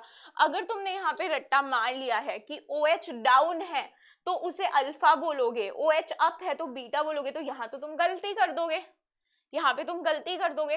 तो मेथड तुम्हारा ये होना चाहिए कि जब तुम्हारा OH और CH2OH ट्रांस पोजीशन पे है, कौन सा OH, एनोमेरिक कार्बन का OH, तब जाके तुम उसको क्या बोलोगे, अल्फा। इसी तरह से मैं बीटा भी बना सकती हूँ। इसमें बीटा में मुझे क्या करना पड़ेगा, OH इस तरफ करना पड़ेगा, H इस तरफ, तो तुम्हारा OH नीचे आ जाएगा, H ऊपर चला जाएगा, दोनों सेस हो जाएंगे, दोनों सेम साइड पे हो जाएंगे, तो मैं उनको क्या बोल दूंगी, बीटा। ठीक है, तो यहां तक तुम लोग को क्लियर हो गया। तुम्हें ग्लूकोज का स्ट्रक्चर जो है वो ओपन चेन से तुम्हें हार्वर्थ प्रोजेक्शन में चेंज करने आ गया है। चलिए समराइज कर लिया है, बेसिकली इसको समराइज कर दिया है कैसे, कि आपके सामने एक बना है अल्फा ग्लूकोज, एक बना है बीटा। अब मुझे इसमें देख के ही बताना हो कौन सा अल्फा है कौन सा बीटा।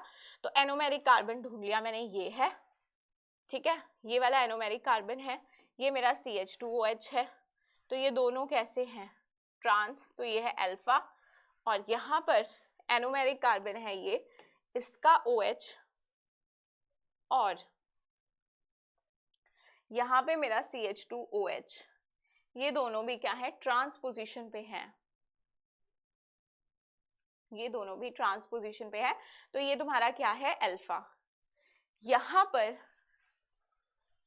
पर भी इन्होंने कहाँ पे कर दिया हुआ है, ट्रांस पे ही कर दिया हुआ है, तो ये भी अल्फा है, ये भी अल्फा है, बीटा फॉर्म बनानी होती, हमें बीटा फॉर्म बनानी होती, तो हमारे पास क्या हो जाता, CH2OH, CH2OH और OH तुम्हारा कहाँ पे होता, सेम साइड पे। अगर CH2OH डाउन है तो OH भी डाउन होगा। चलो ये दोनों अल्फा बनी हुई है, तुम पहचान सकते हो, ठीक है। इनको अगर तुम्हें ऐसी फॉर्म आती है चेंज करने, तो तुम क्या करोगे कि इस बॉन्ड को यहाँ ले जाओगे, इसे यहाँ ले जाओगे, इसे यहाँ ले आओगे, इसमें चेंज कर दोगे, इसमें चेंज कर दिया। फिर इसको कैसे चेंज करोगे, इसमें, अच्छा ये क्लॉकवाइज रोटेशन बताई, इधर एंटी क्लॉकवाइज रोटेशन बता दी, दोनों का अल्फा बना दिया। दोनों का अगर अल्फा बनाए तो मेरे ख्याल से बीटा तुम खुद बना सकते हो। अल्फा बना दिया है, दोनों में अल्फा फॉर्म बनी हुई है, तो बीटा में क्या होगा, बीटा में तुम्हारा OH इस तरफ होगा, H इस तरफ होगा, बाकी सारा स्ट्रक्चर सेम होगा, बाकी सारा स्ट्रक्चर सेम है, ठीक है, बाकी तुम्हारा सारा स्ट्रक्चर सेम रहने वाला है। इसको तुम चेंज कर सकते हो, किसमें, बीटा में चेंज कर सकते हो, इसको बीटा में चेंज कर सकते हो। अभी हमने इसको चेंज किया है और यहां से बनाया है, एक बारी अल्फा, एक बार क्लॉकवाइज वाला देख लिया एक बना के, और एक बार एंटी क्लॉकवाइज वाला बना के देख लिया, जो मैंने पीछे बताया। तो ये अल्फा बना हुआ है, तुम इसका बीटा फॉर्म खुद से बना सकते हो, और बीटा के लिए स्ट्रक्चर भी मैंने यहाँ पर ड्रॉ कर दिया है, ठीक है। अगर थोड़ी बहुत भी कंफ्यूजन अभी हो रही है तो वीडियो को तुम फिर से थोड़ी सी देर के लिए फिर से देख सकते हो, क्योंकि जब हम ऐसा कुछ करते हैं लाइक जिसमें मतलब हम चेंज कर रहे हैं, एक प्रोजेक्शन से दूसरे में लेके जा रहे हैं, तो कई बार थोड़ी सी डिफिकल्टी होती है शुरू में समझने में, तो आप उसको थोड़ा सा टाइम दे सकते हो, क्योंकि ये स्ट्रक्चर तुमको चेंज इंटरचेंज करने आना चाहिए। अच्छा, given compound A and B are, ये क्या होंगे, एनोमर, एपीमर, डाइस्टीरियोमर्स। पहले तो एनोमर के लिए मुझे चेक करना पड़ेगा एनोमेरिक कार्बन। अच्छा बताओ, क्या यही एनोमेरिक कार्बन है, क्या तुम्हें एनोमेरिक कार्बन देखने आया, वैसा कार्बन जिसके साथ O भी डायरेक्टली जुड़ा होगा, रिंग का जो O है वो डायरेक्टली जुड़ा हो, मैम इसके साथ भी जुड़ा है और इसके साथ भी जुड़ा है डायरेक्टली, लेकिन साथ में उसके OH भी जुड़ा हो, तो इसके साथ कोई OH है नहीं, इसके साथ CH2OH है, ये OH CH2 के साथ जुड़ा है, इस कार्बन के साथ डायरेक्टली नहीं जुड़ा है। तो सिर्फ ये ऐसा कार्बन है जिसके साथ डायरेक्टली OH डायरेक्टली O जुड़ा है, तो ये कार्बन मेरा कैसा है, एनोमेरिक, ठीक है, एनोमेरिक। और यहाँ पर ये वाला कार्बन एनोमेरिक। तो जरा तुम देखो एनोमेरिक पे एक बार ही OH ऊपर है, यहाँ नीचे है, तो एनोमेरिक पे मतलब कॉन्फ़िगरेशन चेंज हो रही है।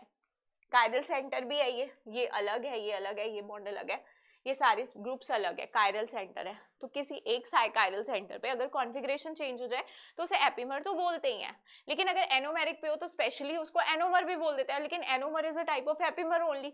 तो ये एनोमर भी है, एपीमर भी है, एंड ऑल एपीमर्स आर डाइस्टीरियोमर्स, क्योंकि एपीमर्स क्या होते हैं, they are not the mirror images, डाइस्टीरियोमर्स क्या होते हैं, they are not the mirror images, सारे के सारे एपीमर्स क्या हैं, हमारे डाइस्टीरियोमर्स हैं। तो यहाँ पे ये एनोमर भी होगा, एपीमर भी होगा, डाइस्टीरियोमर भी होगा, ऑल ऑफ दीज होगा, ठीक है, एक ही ऑप्शन टिक करना है तुम्हें, ऑल ऑफ दीज।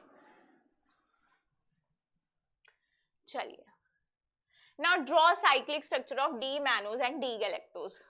आसान है अब ड्रॉ करना, क्या मुझे याद हो गया था कि C2 एपीमर जो है वो मैनोज है, C4 एपीमर जो है वो गैलेक्टोज है, ये मेरे दिमाग में फिट है। मैं ग्लूकोज का स्ट्रक्चर देख के तो मैम मैनोज का और गैलेक्टोज का बना ही लूंगा या लूंगी।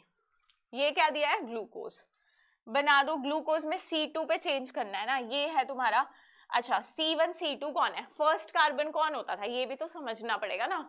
फर्स्ट कार्बन होता था बेटा जो हमारा कार्बोनाइल ग्रुप होता था, जिसपे कार्बोनाइल ग्रुप होता था, जिसपे एल्डिहाइड ग्रुप होता था, वो हमारा पहला कार्बन होता था।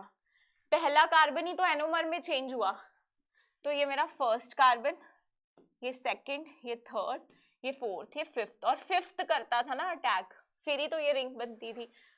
ये फिफ्थ का O है जिसने फर्स्ट पे अटैक किया है। चलो, तो सेकंड कार्बन पे चेंज कर दो कॉन्फ़िगरेशन, OH ऊपर चला गया, H नीचे, बाकी सेम है, बाकी सेम है। तो मैंने हार्वर्थ प्रोजेक्शन मैनोज की भी बना ली, मैनोज की भी बना ली है ना, ये बन गया तुम्हारे पास डी मैनोज, ये क्या बन गया हमारे पास, डी मैनोज। और यहाँ पे जरा देखो तुम, इधर इधर C4 पे चेंज करना है, ये सेम रहेगा, 2 वाला सेम रहेगा, 3 वाला सेम रहेगा, 4th वाले पे चेंज आएगा, ठीक है। तो ये तुम्हारा क्या बन गया, डी गैलेक्टोज, ये बन गया हमारा डी गैलेक्टोज, ठीक है। चलिए अब फ्रक्टोज का भी साइक्लिक स्ट्रक्चर देखना है। देखो फ्रक्टोज का स्ट्रक्चर भी इंपॉर्टेंट है। फ्रक्टोज कैसा है, कीटो शुगर है ना, कीटो है, ये कीटो शुगर है, यहाँ पे कीटोन फंक्शनल ग्रुप देखने को मिलेगा। ग्लूकोज कैसी थी, एल्डोज शुगर थी। चलो keto hexose, fructose is a keto hexose, वो क्या था, एल्डो हेक्सोज था। ये इसको लेवोलोज भी बोलते हैं क्योंकि लीवो रोटेटरी होता है, और वो कैसा था तुम्हारा, ग्लूकोज को डेक्सट्रोज बोलते थे क्योंकि वो डेक्स्ट्रो रोटेटरी था, ठीक है। अच्छा चलो अब ये बना दिया मैंने फ्रक्टोज का स्ट्रक्चर, ये है तुम्हारा फ्रक्टोज, ठीक है, ये है फ्रक्टोज। देख लो CH2OH है ऊपर, नीचे भी CH2OH है, ऊपर तो नहीं आ सकता था ना कार्बोनिल ग्रुप, फिर तो क्या बन जाता है, एल्डिहाइड। तो कीटोन तो सेकंड नंबर पे ही आएगा, तो तुम्हारे फर्स्ट सेकंड नंबर पे है कीटो, 3 4 5 6। अब यहाँ पे भी बेटा तुम्हारा 5th कार्बन इधर अटैक करेगा, कितने कार्बन आएंगे, एक ऑक्सीजन, ये भी आएगी रिंग में, 1 2 3 4 5 मेंबर रिंग बनेगी इसमें। जरा देखें कैसे बनेगी, कैसे बना दें हम लोग। तो पहले तो मुझे लिखना पड़ेगा अपना फ्रक्टोज का स्ट्रक्चर। फ्रक्टोज का स्ट्रक्चर मैं यहाँ लिख देती हूँ, CH2OH, यहाँ पे कार्बन है C डबल बॉन्ड O, और यहाँ पे तुम्हारा OH इस तरफ, H इस तरफ, OH इस तरफ, इस तरफ, और ये इस तरफ, ठीक है। अब मुझे पता है इस OH ने अटैक करना है इस पे, ये 1 ये 2 ये 3 ये 4 ये 5 ये 6, तो 5th कार्बन पे जो OH है उसने अटैक करना है। तो क्या मैं इसे ऐसे बना दूं, C double bond O H, जैसे मैंने पहले बनाया था, ठीक है। अच्छा इस कार्बन पे तो अभी CH2OH है, CH2OH है, तो इस पे बना दूं मैं CH2OH, हाँ जी। अब 5th वाले कार्बन पे OH मैं थोड़ा इधर रखूंगी क्योंकि इसने क्या करना है, अटैक, और CH2OH को मैं अभी ऐसे रख सकती हूँ और H को ऐसे, और वही तरीका राइट डाउन वाला, OH जो राइट साइड पे है वो डाउन और जो लेफ्ट पे है वो अप। तो ये तुम्हारा 1 ये 2 ये 3 पे मुझे दिख रहा है कि OH मेरा जाएगा ऊपर, यहाँ नीचे, ठीक है, और 5th वाले का तो अटैक कराना है तो मैंने ऐसे रखा है। अब देखो क्या करूंगी मैं, इसके लोन पेयर का अटैक कराऊंगी इस पे, ठीक है। तो क्या बनेगा, ये बॉन्ड ऐसे मूव कर जाएगा, ठीक है, एक रॉ सा स्ट्रक्चर बना दूं, इस पे आ गया पॉजिटिव, बाकी ग्रुप्स नहीं लगा रही हूं, और ये नेगेटिव, तो ये H ये वाले पे दे दे तो न्यूट्रल हो जाएगा काम, हाँ जी। तो ये बन गई मेरी 5 मेंबर्ड रिंग, और यहाँ पे आ गया OH, ठीक है। अब क्योंकि ये sp2 कार्बन है, तो क्या यहाँ पे sp3 हो गया, ये sp2 है, प्लेनर है, तो O ऊपर से भी अटैक कर सकता था, नीचे से भी, तो दो तरह की यहाँ पे भी कॉन्फर्मेशंस बनेंगी, एक तुम्हारा बनेगा अल्फा, एक बीटा। एक बार मैंने OH को नीचे लगाया, एक बार मैंने OH को ऊपर की तरफ लगाया। अब बाकी ग्रुप एज इट इज रखो, बाकी ग्रुप तुम एज इट इज रखो, ये OH H, ये H, ये OH, और CH2 OH H, OH H H OH CH2 CH2 OH H। अब देखो एनोमेरिक कार्बन कौन सा है इसमें, ऐसा कार्बन जिसके O भी अटैच हो साथ में, जिसके OH भी साथ में अटैच हो, तो ये कार्बन है तुम्हारा एनोमेरिक कार्बन, ये कार्बन है तुम्हारा एनोमेरिक कार्बन। अब देखो OH और CH2 तुम्हारे एंटी, तो क्या आ जाएगा, A for anti, A for alpha, alpha fructose, alpha D fructose, ठीक है। अब ये फ्यूरेन रिंग होती है ना, 5 मेंबर रिंग, तो ये उसके साथ रिजेंबल कर रहा है, तो इसको फ्रक्टोफ्यूरेनोज भी लिखते हैं। ये तुम्हारा क्या आ गया, बीटा डी फ्रक्टोज, ठीक है। ये हमने बनाना यहाँ पे सीख लिया है। अब चलो यहाँ पे भी क्या बनाया है तुम्हारा, 2 फॉर्म बनाई है, एक अल्फा डी फ्रक्टोज, एक beta D fructose. Anomeric carbon in glucose, glucose में एनोमेरिक कार्बन था C1 और एनोमेरिक कार्बन फ्रक्टोज में है C2, है ना। सेकंड कार्बन हमारा क्या बन रहा है, एनोमेरिक कार्बन, यहाँ पे ये देखो सेकंड कार्बन बना है। चलो अब इसकी भी हार्वर्थ प्रोजेक्शंस अगर मैं उसी तरह से तुम्हें बनाने को बताऊं तो हम लोग क्या कर सकते हैं, या डायरेक्टली देखो यहाँ पे तो तुम्हें कोई ऑक्सीजन इधर उधर शिफ्ट नहीं हो रही है, एंटी क्लॉकवाइज क्लॉकवाइज, तो डायरेक्टली जैसे मैंने बताया वैसे बनाओ, CH2OH को ऊपर ही रखो, ऊपर ही रखो, और क्या करोगे, जो तुम्हारे पास एनोमेरिक कार्बन है, एनोमेरिक कार्बन कौन सा है जिसके साथ ऑक्सीजन डायरेक्टली लिंक्ड है, ऑक्सीजन, फिर देखो इसके रिस्पेक्ट में OH और ये वाला CH2OH, ये नहीं कि इसके साथ देख रहे हो, इसके साथ कैसे देखोगे, ये इस कार्बन के साथ और इस वाले CH2OH को देखो, ये दोनों कैसे हैं, एंटी, तो ये क्या हो गया अल्फा, और यहाँ पे तुम्हारे ये वाला OH और ये वाला CH2 कैसा है सिस, तो इसे क्या बोलेंगे बीटा, ठीक है। तो वैसे करके हम इसको चेंज करेंगे। ये देखो ये तुम्हारी फ्यूरेन रिंग है, 5 मेंबर्ड रिंग, तो कुछ इसी टाइप की रिंग यहाँ बनती हुई दिख रही है। अगर मैं डबल बॉन्ड हटा दूं तो मैं इसको क्या बोल सकती हूँ, फ्रक्टोफ्यूरेनोज। तो फ्रक्टोज का एक और नाम क्या है, फ्रक्टोफ्यूरेनोज। क्लियर है यहां तक? चलिए अब देखो यहाँ पे ये बनाया हमने बीटा डी फ्रक्टोफ्यूरेनोज, ये तुम बना लोगे इजीली, यहाँ से तुमने बीटा फ्रक्टिनोज बनाया, बीटा बनाया ना, देखो यहाँ पे OH और CH2OH सेम साइड पे है, ये दोनों ही स्ट्रक्चर तुम्हारे क्या है, या तो दोनों को अबव दिखा दो या दोनों को बिलो दिखा दो, दोनों ही कैसे हैं आपस में, दोनों ही आपस में तुम्हारे सिन है, दोनों ही सिस है, तो इसका मतलब ये बीटा का है। हमेशा ऐसे नहीं याद रखना है कि OH तुम्हारा ऊपर है या नीचे है, तुमने CH2OH के साथ देखना है, अगर सिस है तो तुम्हारा बीटा, अगर ट्रांस है तो तुम्हारा अल्फा। चलिए अब है रिड्यूसिंग और एंड नॉन रिड्यूसिंग शुगर्स। अब ये शुगर्स रिड्यूसिंग नॉन रिड्यूसिंग कैसे कहेंगे, ठीक है। रिंग्स के लिए क्या लिखा है, for rings check anomeric hydroxyl group attach to anomeric carbon bonded to 2 oxygen. Anomeric carbon के बारे में ब्रैकेट में लिखा है कि कार्बन बॉन्डेड टू 2 ऑक्सीजन, कौन सी 2 ऑक्सीजन भाई, एक रिंग की ऑक्सीजन और एक OH वाली ऑक्सीजन, उसे बोलेंगे एनोमेरिक कार्बन। जिस भी एनोमेरिक कार्बन पे हमें फ्री हाइड्रोक्सिल ग्रुप मिल गया वैसी वाली शुगर तुम्हारी होती है रिड्यूसिंग। अब देखो reducing sugar reduces Tollens reagent, Tollens reagent, falling solution, Benedict solution, ठीक है। ये सारे सॉल्यूशंस पढ़े थे हमने कार्बोक्सिलिक एसिड में, टॉलिन, बेनेडिक्ट, फेलिंग, सारे सॉल्यूशंस पढ़े थे।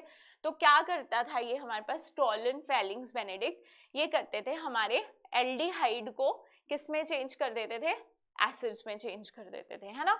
तो ये अगर हमारे पास यहाँ पर अगर तुम्हारा टॉलन रिएजेंट किसी शुगर को रिड्यूस कर देता है, किसी भी सॉरी मैंने ऑक्सीडेशन गलत बोल दिया, जो किसी को रिड्यूस कर दे, है ना, जो किसी को रिडक्शन कर दे, अगर एल्डिहाइड को ये रिडक्शन कर देता है तो हम उसको बोलेंगे रिड्यूसिंग शुगर।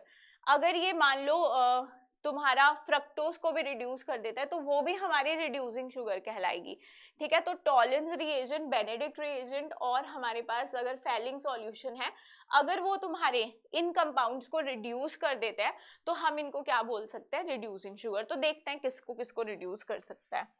ये मैंने किसका स्ट्रक्चर बनाया है यहाँ पे, ये तुम्हारे पास है ग्लूकोज, कौन सा ग्लूकोज बनाया मैंने, बीटा ग्लूकोज, अभी तक तो पता चल ही गया होगा, है ना।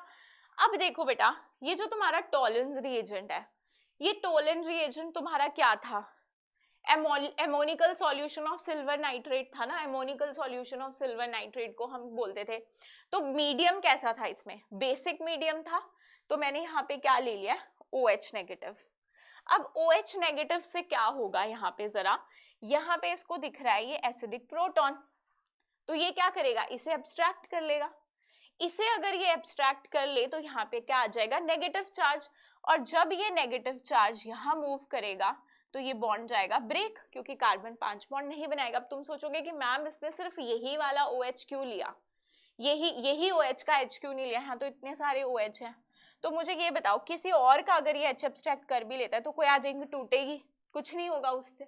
यहाँ वाला लेगा तो कम से कम हमारी रिंग ब्रेक हो रही है। तो इस OH को इसने लिया और यहाँ पर ये बॉन्ड यहाँ मूव किया, यहाँ मूव किया, ये तुम्हारी रिंग ब्रेक हो गई, रिंग ब्रेक हो गई। ये तुम्हें क्या बनता हुआ दिख रहा है, एल्डिहाइड, एल्डिहाइड फंक्शन ग्रुप दिख गया। चलो आ जाओ आगे। अब यहां पर जो तुम्हारा एल्डिहाइड बन गया, अच्छा ग्लूकोज में देखो, ग्लूकोज में जो तुम्हारे पास ये OH ग्रुप था, यहां से एक बार देखो कि एल्डिहाइड ग्रुप बन गया। अगर एल्डिहाइड बन गया तो क्या टॉलरेंस के साथ रिएक्शन दे देगा, कर लेगा, है ना।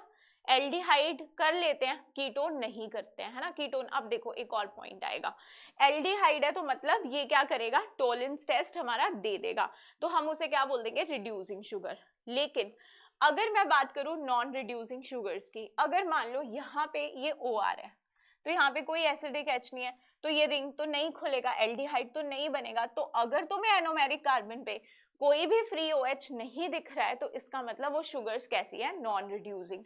तो मैं क्या बोलूंगी, ऑल मोनोसैकेराइड्स वेदर एल्डोज और कीटोज, कीटोज भी हमारी रिड्यूसिंग शुगर है। अब तुम सोचोगे कैसे, तो वो हम बात करेंगे अभी, ठीक है। Are reducing sugars for rings, rings के लिए तुम कैसे चेक करोगे, एनोमेरिक कार्बन पे जो हाइड्रोक्सिल ग्रुप अटैच होता है वो हमारा फ्री हाइड्रोक्सिल ग्रुप होना चाहिए, ऐसा कोई OR ग्रुप नहीं होना चाहिए, तो हम उसे रिड्यूसिंग शुगर नहीं बोलेंगे। एनोमेरिक कार्बन पे अगर फ्री हाइड्रोक्सिल ग्रुप मिल गया तुमको तो दैट मीन्स वो रिड्यूसिंग है। अच्छा, which of the following is non reducing sugar. इससे पहले देखो मैं कीटोन के बारे में तुमको थोड़ा सा बता देती हूँ। तुम्हारे पास जो कीटोज होगा, कीटोज कहाँ है हमारा, ये है ना कीटोज यहाँ पे। तो देखो यहाँ पे ये भी रिंग फॉर्म में है ना, इसमें देखने का तरीका तुम्हारा क्या है कि फ्री OH ग्रुप है, फ्री OH ग्रुप है तो तुमने इसको रिड्यूसिंग बोल दिया। अब जरा सोचो यहाँ पे भी अगर मैं अमोनिकल सॉल्यूशन प्रोवाइड कर दूं, क्योंकि टॉलरेंस रिएजेंट है, टॉलरेंस रिएजेंट में क्या बेस है, तो बेस यहाँ से भी प्रोटॉन एब्स्ट्रैक्ट करेगा, यहाँ से प्रोटॉन एब्स्ट्रैक्ट कर लेगा, तो यहाँ अगेन नेगेटिव बनेगा, नेगेटिव बनेगा, ये बॉन्ड यहाँ मूव करेगा और ये टूट जाएगा। जब ये टूटेगा बेटा तो यहाँ पे भी तुम्हारे पास क्या होगा, एक एल्डिहाइड ग्रुप जनरेट हो जाएगा, एक एल्डिहाइड ग्रुप जनरेट हो जाएगा।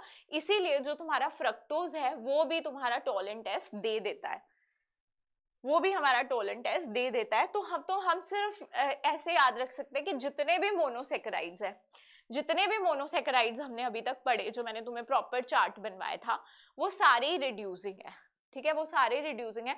और रिंग फॉर्म में अगर तुम्हें चेक करना है कौन रिड्यूसिंग है कौन नहीं है, तो तुम्हें चेक करना पड़ेगा एनोमेरिक कार्बन पे कि कोई फ्री OH ग्रुप है, तुम्हें वो चीज चेक करनी पड़ेगी, ठीक है। चलो इसमें से बता सकते हो कि which of the following is a non reducing sugar, इसमें से बता सकते हो कौन है नॉन रिड्यूसिंग शुगर। अच्छा ये तो रिड्यूसिंग है, फ्री OH है।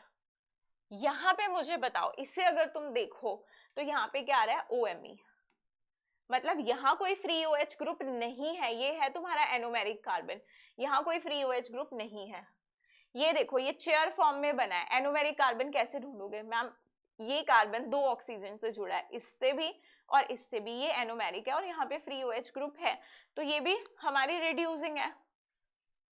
यहाँ पर अगर मैं बात करूं तो फ्री OH है एनोमेरिक कार्बन के साथ, तो ये भी रिड्यूसिंग है। यहाँ पे देखो तो यहाँ भी फ्री OH ग्रुप है, यहाँ नहीं है फ्री OH ग्रुप, तो ये कैसी हुई, नॉन रिड्यूसिंग। तो एक ये है नॉन रिड्यूसिंग और एक ये है नॉन रिड्यूसिंग, तो 2 नॉन रिड्यूसिंग यहाँ पर हमें मिल गई, ठीक है। ऐसे ढूंढ सकते हैं हम रिड्यूसिंग। चलिए रिंग में कैसे देखेंगे, फ्री OH ग्रुप, इस तरह से हम लोग इसे चेक कर लेंगे।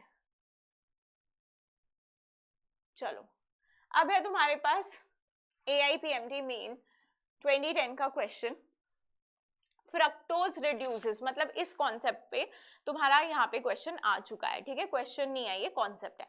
फ्रक्टोज रिड्यूसेस टॉलरेंस रिएजेंट, ठीक है, जिसकी मैं बात कर रही थी अभी, उसको एक्सप्लेन किया है यहाँ पे। Fructose reduces Tollens reagent due to enolization of fructose followed by conversion to aldehydes by base.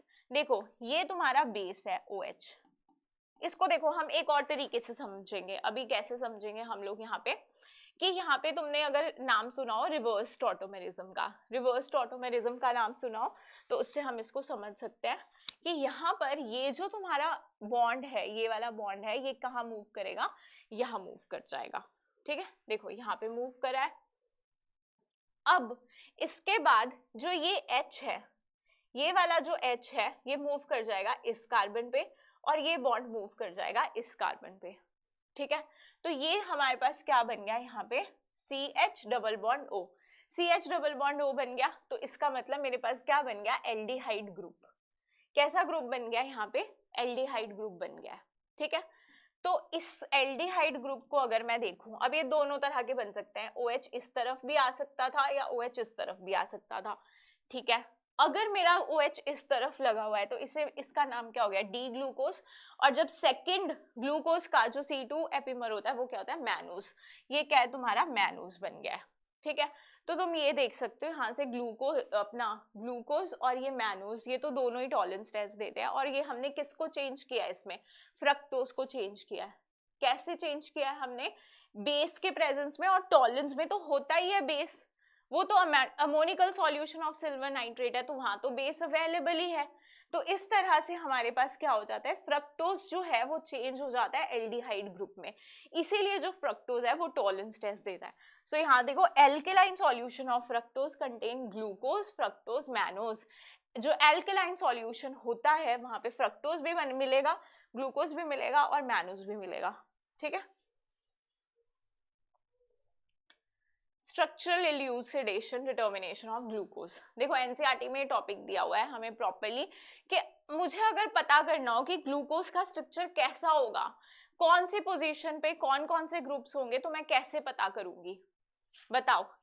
इस, अब यहाँ पे जो हम सेट ऑफ रिएक्शंस पढ़ने वाले हैं उसको चाहे तुम केमिकल रिएक्शन ऑफ ग्लूकोज बोल दो, बट एक्चुअली में वो स्ट्रक्चरल इल्यूसिडेशन है। एनसीईआरटी में भी लाइन से लाइन पढ़ोगे तो तुम्हें पता चलेगा कैसे मैं ग्लूकोज के स्ट्रक्चर तक पहुंच सकती हूँ। लैब में हमें पता थोड़ी होता है कि जो ये कंपाउंड प्रिपेयर हो गया है ये क्या है, तो हमें टेस्ट परफॉर्म करने पड़ते हैं। मान लो तुमने ग्लूकोज प्रिपेयर कर लिया, अब देख के थोड़ी बता दोगे ये ग्लूकोज है, तुम्हें बहुत सारे टेस्ट करने पड़ेंगे, तब जाके तुम्हें पता चलेगा ना कि ये मैंने जो बनाया है ये ग्लूकोज है या नहीं है। तो हम देखेंगे कैसे कैसे हम पता लगा सकते हैं।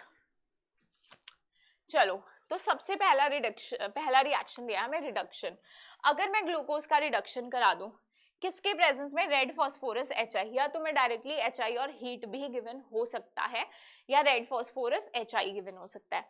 तो ये जो रेड फॉस्फोरस HI है ये ऑक्सीजन को तो रहने नहीं देता, जब जब ऑक्सीजन इसके सामने आएगी ये ऑक्सीजन को उड़ा ले जाएगा। कहीं पे भी इसके सामने ऑक्सीजन आई, ये ऑक्सीजन को उड़ा ले जाएगा और एल्केन में कन्वर्ट कर देगा, ठीक है, इसका काम ही है। तो इसने सारे O, सबके साथ तो O अटैच था, इसको चेंज कर दिया एल्केन में, हमें मिली N-हेक्सेन, यहां से मिली हमें N-हेक्सेन। अब हमें तो पता है ना ग्लूकोज का स्ट्रक्चर कैसा है, बट ऐसा सोचो नहीं पता, तो मुझे ये पता चल गया कि जो भी ये कंपाउंड मैंने रिएक्ट कराया यहां से मुझे N-हेक्सेन मिल रहा है, इसका मतलब यहाँ पे कोई ब्रांचिंग नहीं है, ये सारा स्ट्रेट चेन है। This reaction suggest that all carbons must be linked in straight chain, यहां से मुझे ये चीज पता चली, ठीक है। तो यहां से अभी तक मुझे ये पता चला, तो अभी ये फ्रक्टोज भी हो सकता है, ग्लूकोज भी हो सकता है, क्योंकि चाहे फ्रक्टोज रिएक्शन कर ले चाहे ग्लूकोज रिएक्शन कर ले, मिलेगा तो मुझे N-हेक्सेन ही मिलेगा, तो N-हेक्सेन। तो ऐसा तो नहीं क्लियर हो गया ना कि ये स्ट्रक्चर ग्लूकोज का ही है, फ्रक्टोज भी तो हो सकता है, सिर्फ ये पता चला है कि स्ट्रेट चेन है। चलो अब और देखें कैसे पता चले कि ग्लूकोज है। अब अगला रिएक्शन कराऊंगी मैं हाइड्रोक्सिलमीन के साथ एंड हाइड्रोजन साइनाइड के साथ। तो हाइड्रोक्सिलमीन के साथ तुमने पहले भी रिएक्शन करवाया है, H2O निकालो और NOH जोड़ दो, ठीक है, ये बना दिया तुमने ग्लूकोज ऑक्साइड। ये भी तुमने पढ़ा हुआ है न्यूक्लियोफिलिक एडिशन रिएक्शन, CN यहाँ पे अटैक करे, और इसका बन जाएगा OH और यहाँ CN जुड़ जाएगा, तो यहाँ पे ये साइनोहाइड्रिन भी बन गया है। अब ये रिएक्शन हमें क्या बताता है, अब हाइड्रोक्सिलअमीन और HCN के साथ तो कार्बोनाइल ग्रुप से रिएक्ट करता है ना, तो इसका मतलब ये जो भी मेरे पास पर्टिकुलर कंपाउंड है इसके अंदर कार्बोनाइल ग्रुप है, लेकिन फिर भी तो नहीं पता चल रहा है कि ग्लूकोज है। कार्बोनाइल ग्रुप तो हमारा फ्रक्टोज के पास भी है, पर चलो अभी हम पता लगा रहे हैं, तो हमें इतना तो पता चला कि इसके अंदर कार्बोनाइल ग्रुप है, ठीक है। चलो, this reaction confirms the presence of carbonyl group.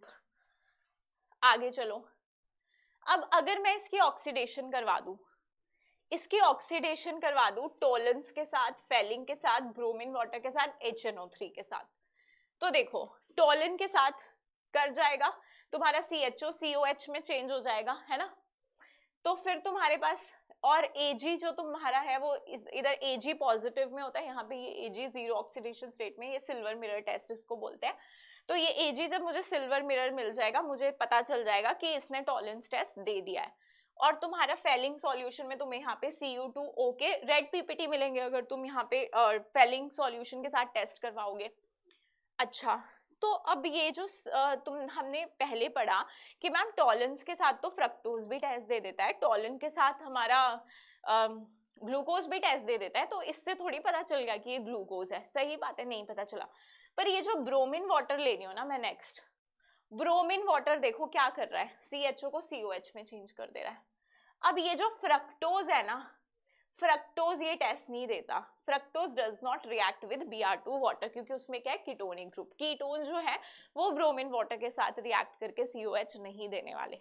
तो ब्रोमीन वाटर टेस्ट जो देगा वो कौन देगा, एल्डिहाइड। तो मुझे अभी तक ये पता चल गया कि एक एल्डिहाइड ग्रुप मेरे इस पर्टिकुलर कंपाउंड में प्रेजेंट है। ग्लूकोज है मुझे नहीं पता, लेकिन जो भी कंपाउंड मेरे पास है उसमें एक COH group, CHO group present है, एक एल्डिहाइड ग्रुप इसके अंदर प्रेजेंट है, मुझे ये समझ में आ गया।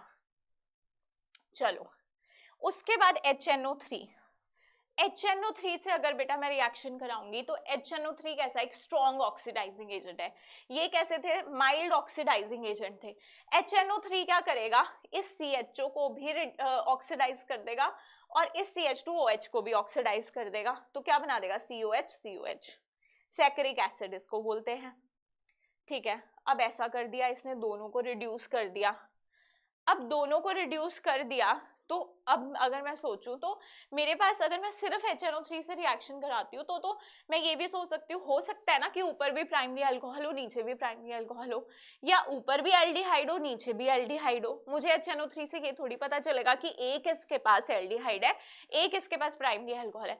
तो मैं क्या करूंगी बेटा, पहले टोलन इससे ब्रोमीन वाटर से रिएक्शन करवा दूंगी या टोलन से रिएक्शन करवा दूंगी, तो मुझे पता है कि मेरा जो एल्डिहाइड वाला ग्रुप है, अब ब्रोमीन वाटर से मुझे क्लियर तो हो ही गया है कि एल्डिहाइड वाला ग्रुप है, तो मुझे पता है कि इसमें एक एल्डिहाइड ग्रुप है ही है, तो तब तो मुझे 2 COH ग्रुप नहीं मिले।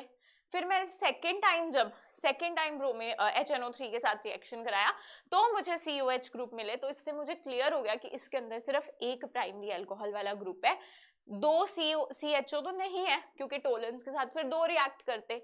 यहाँ पे एक बार पहले टोलन के साथ रिएक्ट किया तो मेरा एल्डिहाइड रिएक्ट कर गया, मतलब एक एल्डिहाइड है, बचा था प्राइमरी अल्कोहल। CHO होता तो वो रिएक्ट कर जाता, प्राइमरी अल्कोहल है एक, वो HNO3 के साथ रिएक्ट करके एसिड बना दिया है, ठीक है। तो इससे मुझे ये पता चल गया मेरे ग्लूकोज के अंदर मेरे पास एल्डिहाइड ग्रुप भी है और मेरे पास प्राइमरी अल्कोहल भी है। ये रिएक्शंस ऐसे एज इट इज भी आ सकते हैं, बट एक स्ट्रक्चर पता करने के तरीके हैं। लिखा है glucose and fructose can be differentiated by Tollens reagent, Fehling, bromine water, all of the above. सिर्फ ब्रोमीन वाटर से हम उन्हें डिफरेंशिएट कर सकते हैं, not by Tollens and Fehling. देखो अब थोड़ा सा इसको और ऐसे देखो, स्ट्रक्चरल इल्यूसिडेशन को। अगर तुम रिएक्शन कराते हो ब्रोमीन वाटर से माइल्ड ऑक्सीडाइजिंग एजेंट से, एल्डिहाइड कार्बोक्सिलिक एसिड में कीटोन के साथ रिएक्शन नहीं होगा। रिएक्शन विद, पहले वो कराया, फिर reaction with bromine water indicates that carbonyl group present in an aldehyde. जो कार्बोनाइल ग्रुप है वो एल्डिहाइड है। ब्रोमीन वाटर के साथ रिएक्शन करके हमें पता चल गया कि जो एल्डिहाइड ग्रुप, जो कार्बोनिल ग्रुप है वो कैसा है, एल्डिहाइड है, क्योंकि ब्रोमीन वाटर कीटोन के साथ टेस्ट नहीं देता। रिएक्शन विद HNO3 से पता चल गया कि एक उसमें प्राइमरी अल्कोहल भी है। फ्रक्टोज जो है वो Br2 वाटर के साथ टेस्ट नहीं देता, ये मैंने तुम्हें बता दिया। तो इस तरह से हमें इन रिएक्शन से कहीं ना कहीं ग्लूकोज के स्ट्रक्चर के बारे में पता चला। एज ए केमिकल रिएक्शन भी पढ़ सकते हो, और एनसीईआरटी में स्टेप बाय स्टेप प्रॉपर लिखा हुआ है, स्ट्रक्चर इल्यूसिडेशन का तरीका है ये, वैसे भी इसको तुम याद कर सकते हो। अब देखो हमारे पास नेक्स्ट है एसाइलेशन। अगर मैं एसाइलेशन करवाती हूँ, एसाइलेशन के लिए मैं क्या एसिटिक एनहाइड्राइड भी ले सकती हूँ, मैं एसिडिक क्लोराइड भी ले सकती हूँ, एसिटाइल क्लोराइड भी ले सकती हूँ, ठीक है, CH3COCl। तो अब देखो क्या होगा, एसाइलेशन हो जाएगी। एसाइलेशन हो जाएगी कैसे, तुम्हारे पास ये CHOH ग्रुप है, यहां से H गया, यहां से Cl गया, और ये COCH3 लगा दो। एसिटिक एनहाइड्राइड में देखो CH3O CO CH3, यहाँ पे भी तुम्हारे पास अगर इसका रिएक्शन कराते हो ये वाला ग्रुप आउट, ठीक है, ये इसके साथ लग जाएगा एसिटाइल ग्रुप, ठीक है। तो जितने भी OH ग्रुप्स हैं सबकी क्या हो गई है यहाँ पे एसाइलेशन, ठीक है। अब तुम ये देखो कि इस रिएक्शन से मुझे क्या पता चल गया, 5 OH ग्रुप थे, पांचों के पांचों की क्या हो गई है एसाइलेशन।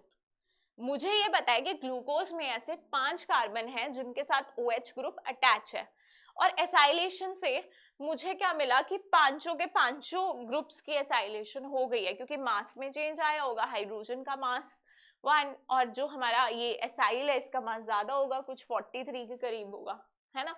तो इतना मास में चेंज आ गया हमारा, तो कुछ मेरे को पता लगा कि एटलीस्ट फिर जो भी मेरा मोलर मास है मैं उसको अगर 5 से डिवाइड करूंगी तो मेरे पास एक एसाइल का मास आ जाएगा, ठीक है।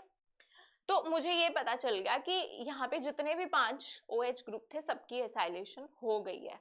तो इससे ये कंफर्म हो गया कि जितने कार्बन है उन पे 5 OH ग्रुप है।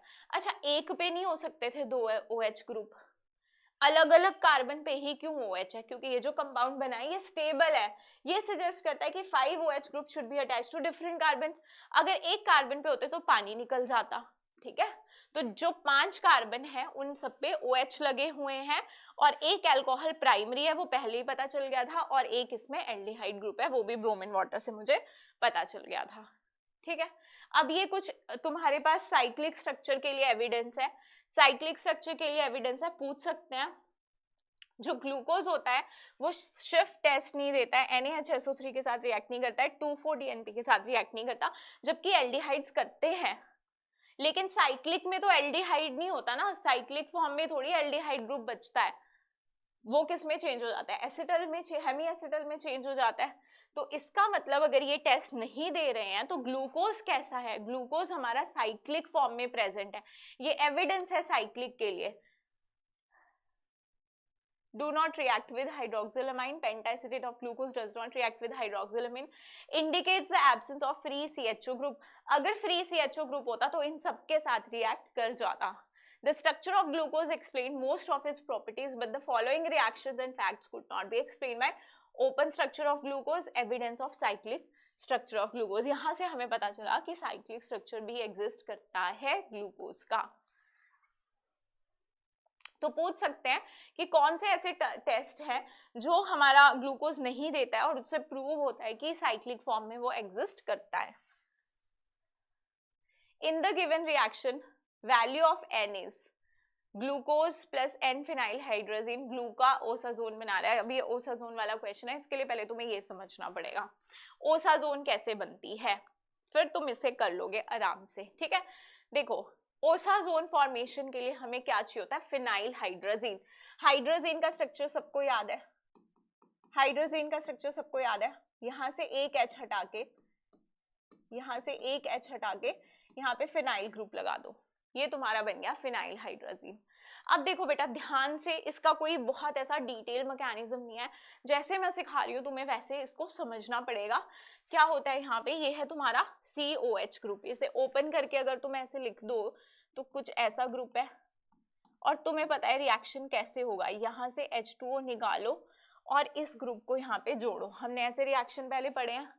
अच्छा क्या हुआ, हाँ यहाँ पे देखो जुड़ गया ये NNHPH इसके साथ, ठीक है. अब उसके बाद जब ये बन गया तो ध्यान से देखो, ध्यान से यहाँ पे क्या देखना है कि क्या होगा जब ये चीज बन गई है, तो यहाँ से बेटा तुम्हारा जो है एक एनिलीन ग्रुप निकलेगा, एक एनिलीन ग्रुप बनेगा PHNH2, एक H यहाँ पर जाएगा, एक H यहाँ पे जाएगा, और यहाँ से तुम्हारा एक अमोनिया भी निकलेगा। ये बॉन्ड ऐसे मूव कर जाएगा तो एक H यहाँ से और एक H यहाँ से चला जाएगा, तो यहाँ से तुम्हारे पास एक एनिलीन निकल रहा है बाहर, और यहाँ से अच्छा देखो एनिलीन तुम्हारा क्या है PHNH2, ठीक है, PHNH2। हमें क्या करना है, यहाँ से एनिलीन निकालना है। PHNH है, इसको एक हाइड्रोजन की जरूरत है, यहाँ से मिल गया, ठीक है, ये निकल गया। अब इसके बाद तुम्हारे पास यहाँ पे क्या है, NH है। NH कैसे हाँ ये निकल गया, इतना पार्ट निकल गया। अब तुम्हारे पास क्या बचा है, NH2। इसको क्या जरूरत है, एक H की, तो यहाँ से एक H मिल जाएगा, तो क्या निकल जाएगा, अमोनिया निकल जाएगा। यहाँ से एक H इसे दे दो, एनिलीन बाहर निकाल दो, एक H इसे दे दो, अमोनिया बाहर निकाल दो। अब जब इनके ऊपर H बचे ही नहीं, एक इसने दे दिया इसे, एनिलीन के लिए एक दे दिया इसने अमोनिया बाहर निकालने के लिए, ठीक है, एनिलीन अमोनिया बाहर निकल गए। अब इनके पास कोई H नहीं बचा, तो इनकी ये वैलेंसी कैसे पूरी करेंगे, डबल बॉन्ड से, तो यहाँ आ गया डबल बॉन्ड। इस तरह से हमें इसको समझना पड़ेगा, तभी हमें समझ में आएगा कितने इक्विवेलेंट हमारे फिनाइल हाइड्रोजीन के लगेंगे। तो अब देखो अगली बार फिर अब कार्बोनाइल ग्रुप आ गया, तो पहले मैंने एक इक्विवेलेंट यूज किया, फिर दूसरा किया, अब तीसरा यूज कर सकती हूँ क्योंकि यहाँ कार्बोनाइल है, फिर से H2O निकलेगा और ये यहाँ से जुड़ के बना देगा हमारा osazone.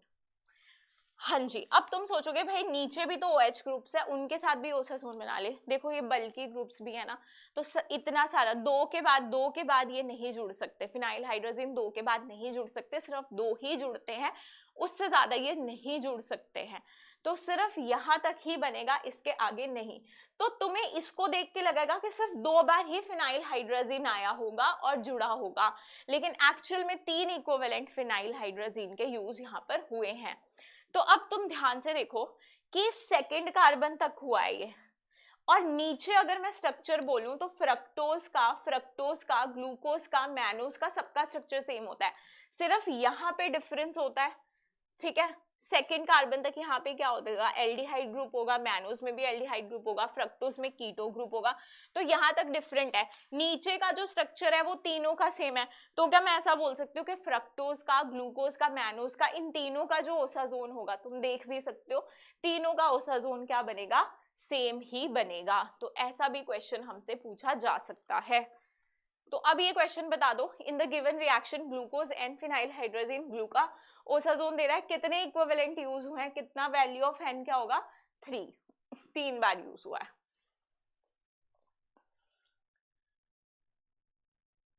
Which of the following carbohydrate give same osazone, ये ग्लूकोज है, ये मैनोज है, ये फ्रक्टोज है, ये गैलेक्टोज है, तो इन सबका सेकंड कार्बन तक देख लो, ये और ये बनाएंगे ना ओसाजोन, ये बनाएंगे ओसाजोन। इसके बाद तुम देखो ग्लूकोज का, मैनोज का, फ्रक्टोज का स्ट्रक्चर सेम है, लेकिन गैलेक्टोज का डिफरेंट है, तो हमारे पास ग्लूकोज, मैनोज, फ्रक्टोज ये सेम ओसाजोन देंगे, ठीक है। अब प्रेपरेशन ऑफ सुक्रोज, अब ग्लूकोज की प्रेपरेशन देखें तो सुक्रोज से भी प्रिपेयर कर सकते हैं हम, ठीक है। सुक्रोज की अगर हाइड्रोलिसिस करवा दे हम लोग, हाइड्रोलिसिस करवा दे तो हमें क्या मिल जाता है, ग्लूकोज और फ्रक्टोज मिल जाता है, ठीक है। तो यहां से भी हमें ग्लूकोज मिल जाता है, या फिर सेलुलोज, अगर हम लोग कमर्शियली देखें तो ग्लूकोज ऑब्टेन होता है स्टार्च की हाइड्रोलिसिस से, स्टार्च की by boiling it with dilute H2SO4 at 393 kelvin under pressure, तो हमें ग्लूकोज ऑब्टेन हो जाता है। ये रिएक्शंस कुछ एनसीईआरटी में गिवन है। अब आ जाते हैं बेटा हम अपने ओलिगोसैकेराइड्स पे। तो देखो ओलिगोसैकेराइड्स हमारे क्या होंगे, हमने पढ़ा था पहले पॉलीसैकेराइड्स, फिर ओलिगो और फिर मोनोसैकेराइड्स। ओलिगो की हम फर्दर हाइड्रोलिसिस करवाते थे तो वो हमें क्या देते थे, monosaccharides. Carbohydrates that yield 2 to 10 monosaccharides, 2 से 10 मोनोसैकेराइड्स तक ये दे सकते हैं। Units on hydrolysis are called oligosaccharides. Example, trisaccharide, tetrasaccharides, etc. Depending upon the number of monosaccharides they provide on hydrolysis. 2 से या 10 तक हमें मोनोसेक्राइड हाइड्रोलिसिस तक मिल सकते हैं. मोस्ट कॉमन है डाइसेक्राइड्स. डाइसेक्राइड्स मतलब 2 हमको मोनोसेक्राइड्स मिल रहे होंगे. डाइसेक्राइड्स हमें पढ़ने हैं यहाँ पे. तो डाइसेक्राइड्स 2 तरह के हो सकते हैं जहां पे तुम्हें मोनोसेक्राइड सेम से मिल जाए. मतलब ग्लूकोज ग्लूकोज है तो हमने क्या दिया, सेम यूनिट है. मान लो एक ग्लूकोज है एक फ्रक्टोज है, 2 डिफरेंट यूनिट है, तो डिफरेंट यूनिट भी हो सकते हैं. चलो देखते हैं. अब ये जो हमारे पास कुछ स्ट्रक्चर्स एनसीईआरटी में गिवन है, सिर्फ हम लोग को यही करने हैं, सिर्फ वही करने हैं, सारे नहीं करने हैं. ठीक है. 2 monosaccharides are joined together by an oxide linkage formed by the loss of water molecule. Glycosidic linkage, वो मैं तुम्हें यहाँ पे दिखाती हूँ. ग्लाइकोसिटिक लिंकेज देखो, डाइसेक्राइड ये हमारे पास क्या है, सुक्रोज. सुक्रोज जो है हम लोगों के सिलेबस में है, एनसीईआरटी में भी गिवन है. अब क्योंकि तुम्हें मोनोसेक्राइड्स अच्छे से आ गया है, तुम्हें स्ट्रक्चर बनाने आ गए हैं, तो तुम्हें डाइसेक्राइड भी समझ में आ जाएगा. अब ध्यान से देखो, ये क्या है तुम्हारा ग्लूकोज, ये क्या है तुम्हारा फ्रक्टोज. तो सुक्रोज जो है वो एक डाइसेक्राइड है जो किससे मिलके बन रहा है, तुम्हारा अल्फा ग्लूकोज से और बीटा फ्रक्टोज से. अल्फा ग्लूकोज कैसा होता था, जहां OH और CH2OH ट्रांस होते थे, तो तुम्हें अब अल्फा ग्लूकोज भी बनाने आता है. तुम्हें बीटा फ्रक्टोज भी आता है जहां CH2OH क्या होते हैं, सेम साइड पे होते हैं. अब तुम्हें क्या करना है, ग्लाइकोसिडिक लिंकेज बतानी है. ग्लाइकोसिडिक लिंकेज तुम कैसे बनाओगे, देखो C1 of alpha glucose, C1 ये है, ठीक है, ये 1, इसके बाद 1 नंबर इसको मिल रहा है, और फ्रक्टोज में तुम्हें पता है 1 इस कार्बन को, 2 इस कार्बन को. C2 of beta D fructose, तो ये हमने ले लिया C2 कार्बन बीटा फ्रक्टोज का. यहां से हम क्या करेंगे, वाटर निकालेंगे. वाटर निकाल देंगे तो ये आपस में क्या कर जाएंगे, ऑक्सीजन के थ्रू लिंक कर जाएंगे. इसी को बेटा हम क्या बोलते हैं, ग्लाइकोसिडिक लिंकेज. तो 2 मोनोसेक्राइड्स आपस में किस लिंकेज से जुड़े हुए हैं, ग्लाइकोसिडिक लिंकेज से. देखो यही चीज यहाँ पे लिखी थी, 2 monosaccharides are joined together by oxide linkage formed by the loss of water molecule. उसे हम कहते हैं ग्लाइकोसिडिक लिंकेज. चलिए, अब ये तो हो गया सुक्रोज. सुक्रोज का समझ में आ गया ना, सुक्रोज का स्ट्रक्चर कैसा होगा, डी ग्लूकोज और फ्रक्टोज, उनके 1 और 2 से, ग्लूकोज के 1 से और फ्रक्टोज के 2 से हमें वाटर निकाल देना है, और ऑक्साइड लिंकेज को क्या बोल देंगे, वहां से वो लिंक हो जाएगा, उसे बोल देंगे ग्लाइकोसिडिक लिंकेज. तो सुक्रोज बेटा हाइड्रोलिसिस पे क्या देता है, ग्लूकोज देता है, फ्रक्टोज देता है. अब यहाँ पे इन्वर्ट शुगर क्यों लिखा है इसे, क्योंकि देखो हाइड्रोलिसिस में क्या होगा कि ग्लूकोज जो है उसका रोटेशन का साइन देखो प्लस है, प्लस 52.5 है. ठीक है, प्लस को हम क्या बोल देते हैं, डेक्स्ट्रो. एक डेक्स्ट्रो रोटेटरी है, और fructose is -92.4 which is levo rotatory. तो मैग्नीट्यूड किसका ज्यादा है, माइनस वाले का. तो एक्चुअल में ये क्या बन रही है, यहाँ पे हाइड्रोलिसिस करने के बाद ये डेक्स्ट्रो से लीवो में चेंज हो जा रही है, इसीलिए हम इसे क्या बोल देते हैं, इन्वर्ट शुगर बोल देते हैं. इसीलिए इसको हम इन्वर्ट शुगर के नाम से भी जानते हैं.